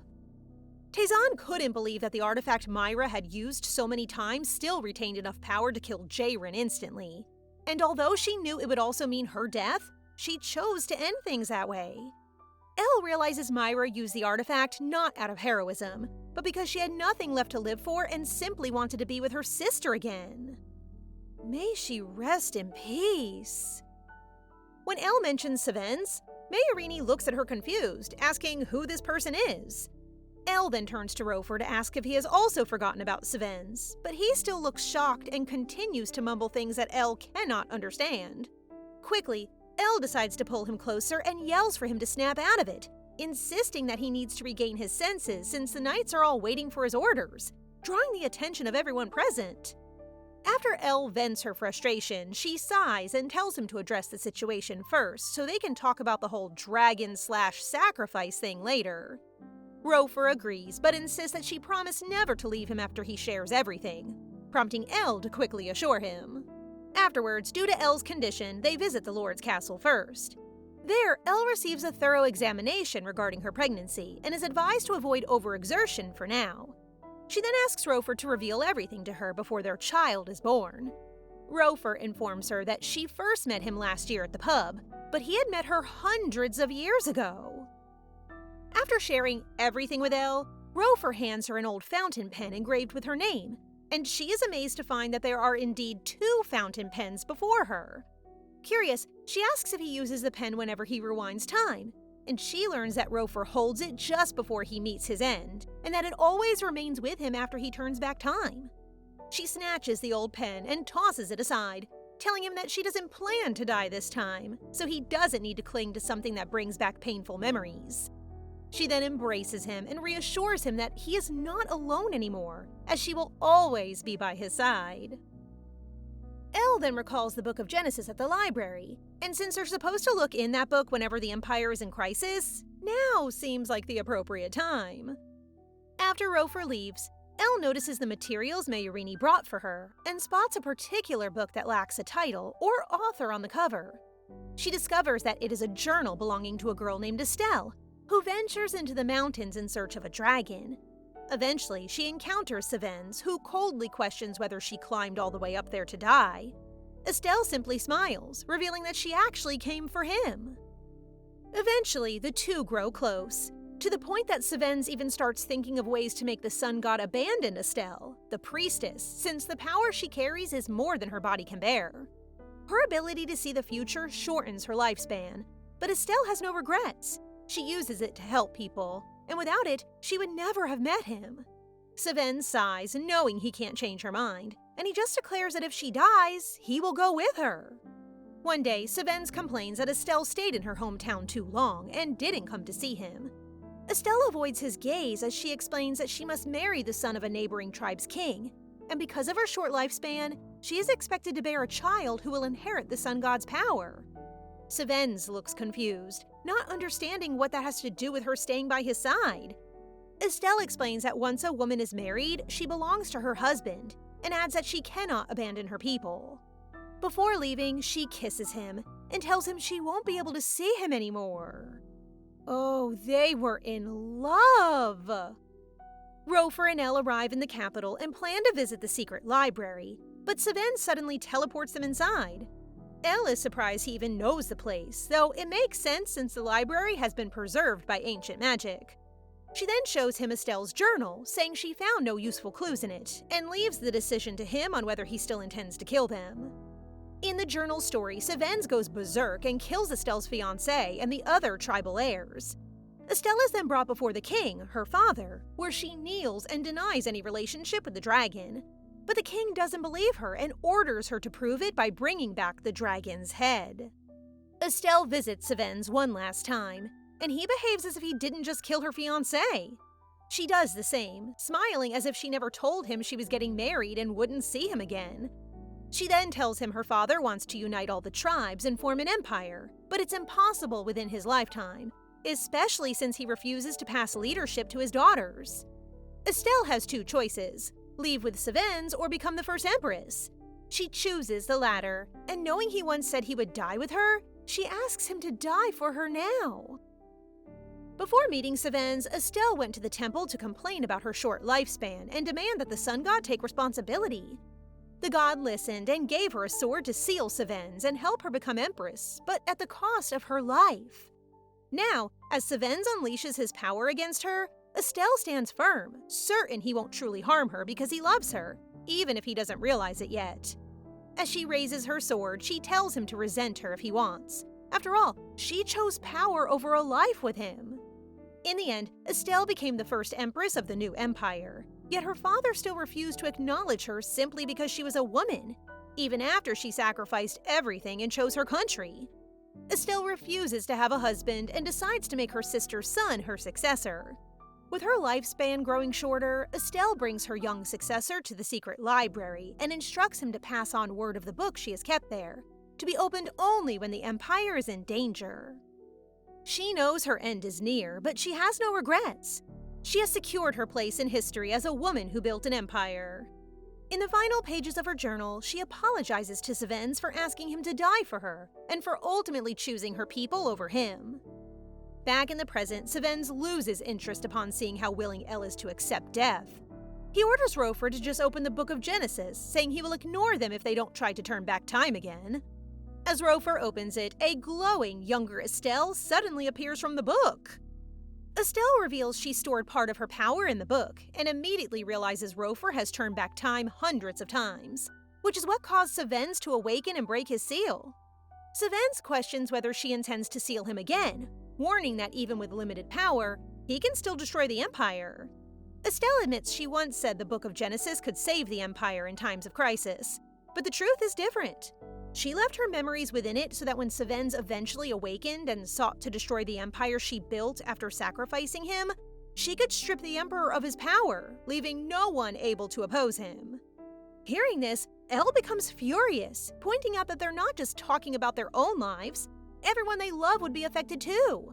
She calls Estelle crazy and refuses to accept everything ending over a lover's quarrel, even saying she'd rather turn back time. She tells her husband to meet her again at the pub, certain she will fall in love with him all over again. As for their child, she believes the sun god's blessing will guide the baby back to them. Her final request is simple: take off his hood at the pub, because she's sure she'll recognize him and propose again. Gosh, this girl fears nothing! I love her so much! Estelle interrupts Elle, saying she doesn't want Savens to be sealed again. Savens looks stunned, surprised that Estelle is actually defending him. Elle realizes Estelle could have simply asked the sun god not to grant power to her descendants, but she didn't, which means part of her still didn't want the empire she built to fall into ruin. Elle says she wants a world of equality, and thanks to Rofer's sacrifices, she can now work toward ending discrimination. Her words visibly affect Savens. He asks Elle if she can promise not to force anything on her child. Elle replies that she can't fully promise that, since she will teach her child to be a good person, but she will respect their choices in life. Estelle is confused by the question, and Savens explains that Elle's unborn child is actually Estelle's reincarnation. He asks Estelle to merge her remaining soul with the child and be reborn as human again. He says the world has made it clear that her reincarnation matters more than his revenge, and asks her to come find him once more. After everything she did, he really loves her, huh? He then makes a dragon's pledge not to harm the Empire now or after Estelle's reincarnation's life ends. Accepting his decision, Estelle agrees, apologizes to Elle, and fuses what remains of her soul into Elle's unborn child. Savens then tells the couple that Estelle's value is so great that once she is reborn, Rofer will lose his power, meaning he will no longer be able to turn back time again. Elle, visibly relieved, hugs Rofer from behind. She tells Savens she won't force her child to learn about dragons, which he accepts, saying he wants Estelle to find him on her own. With the main conflict resolved, Elle immediately switches to work mode and asks Savens to handle the demons in the west. Surprisingly, he agrees and disappears. Elle suggests a walk and brings Rofer to the place where she once drunkenly proposed to him. With a warm smile, she thanks him for accepting it and hopes he can forget his past lives and keep only that moment in his memory. She tells him she loves him so much and wants to grow old with him. Overwhelmed, Rofer breaks down, kneels, and hugs her tightly, crying. The way this man went through hell and back only to finally get his happy ending? I'm so happy! After 4 wonderful years, they're now raising their precious daughter, Etel. Rofer's well-known affection for the princess is so intense that it will likely make it hard for her to find suitors. Though Elle isn't worried at all, since their daughter insists she'll just marry her father. But then, while picking flowers one day, Etel cheerfully says they're for Savens. That evening, the doting father is furious after learning that Savens approached their daughter, while Elle tries to calm him down, suggesting that Savens may have simply stopped by out of curiosity. The next day, we finally meet Jonathan's fiancée, perhaps now his wife, who arrives in a wheelchair, excited to see Etel. Jonathan greets the princess with a smile, but his tone quickly shifts when he asks who Savens is, prompting the little girl to run off. Even Jonathan can't help but dote on her. Cute! As Etel walks with Savens, she says she loves seeing the people she likes smile, and then, surprisingly, she proposes to him, saying she wants to make him happy too. Savens asks if she wasn't taught not to propose to strangers, but Etel simply replies that he doesn't feel like a stranger to her. She adds that in the future, she wants to do the same work as her mother, and by then she'll be grown up, so Savens won't be able to refuse her. For now, she says she'll happily live with her loving parents while waiting for him. I'd love a sequel for this, but that's it for now. I want a Rofer to spoil me and to be an unconventional genius like Eliere. I'm gonna miss them. Thank you for watching till the end. See you in the next story.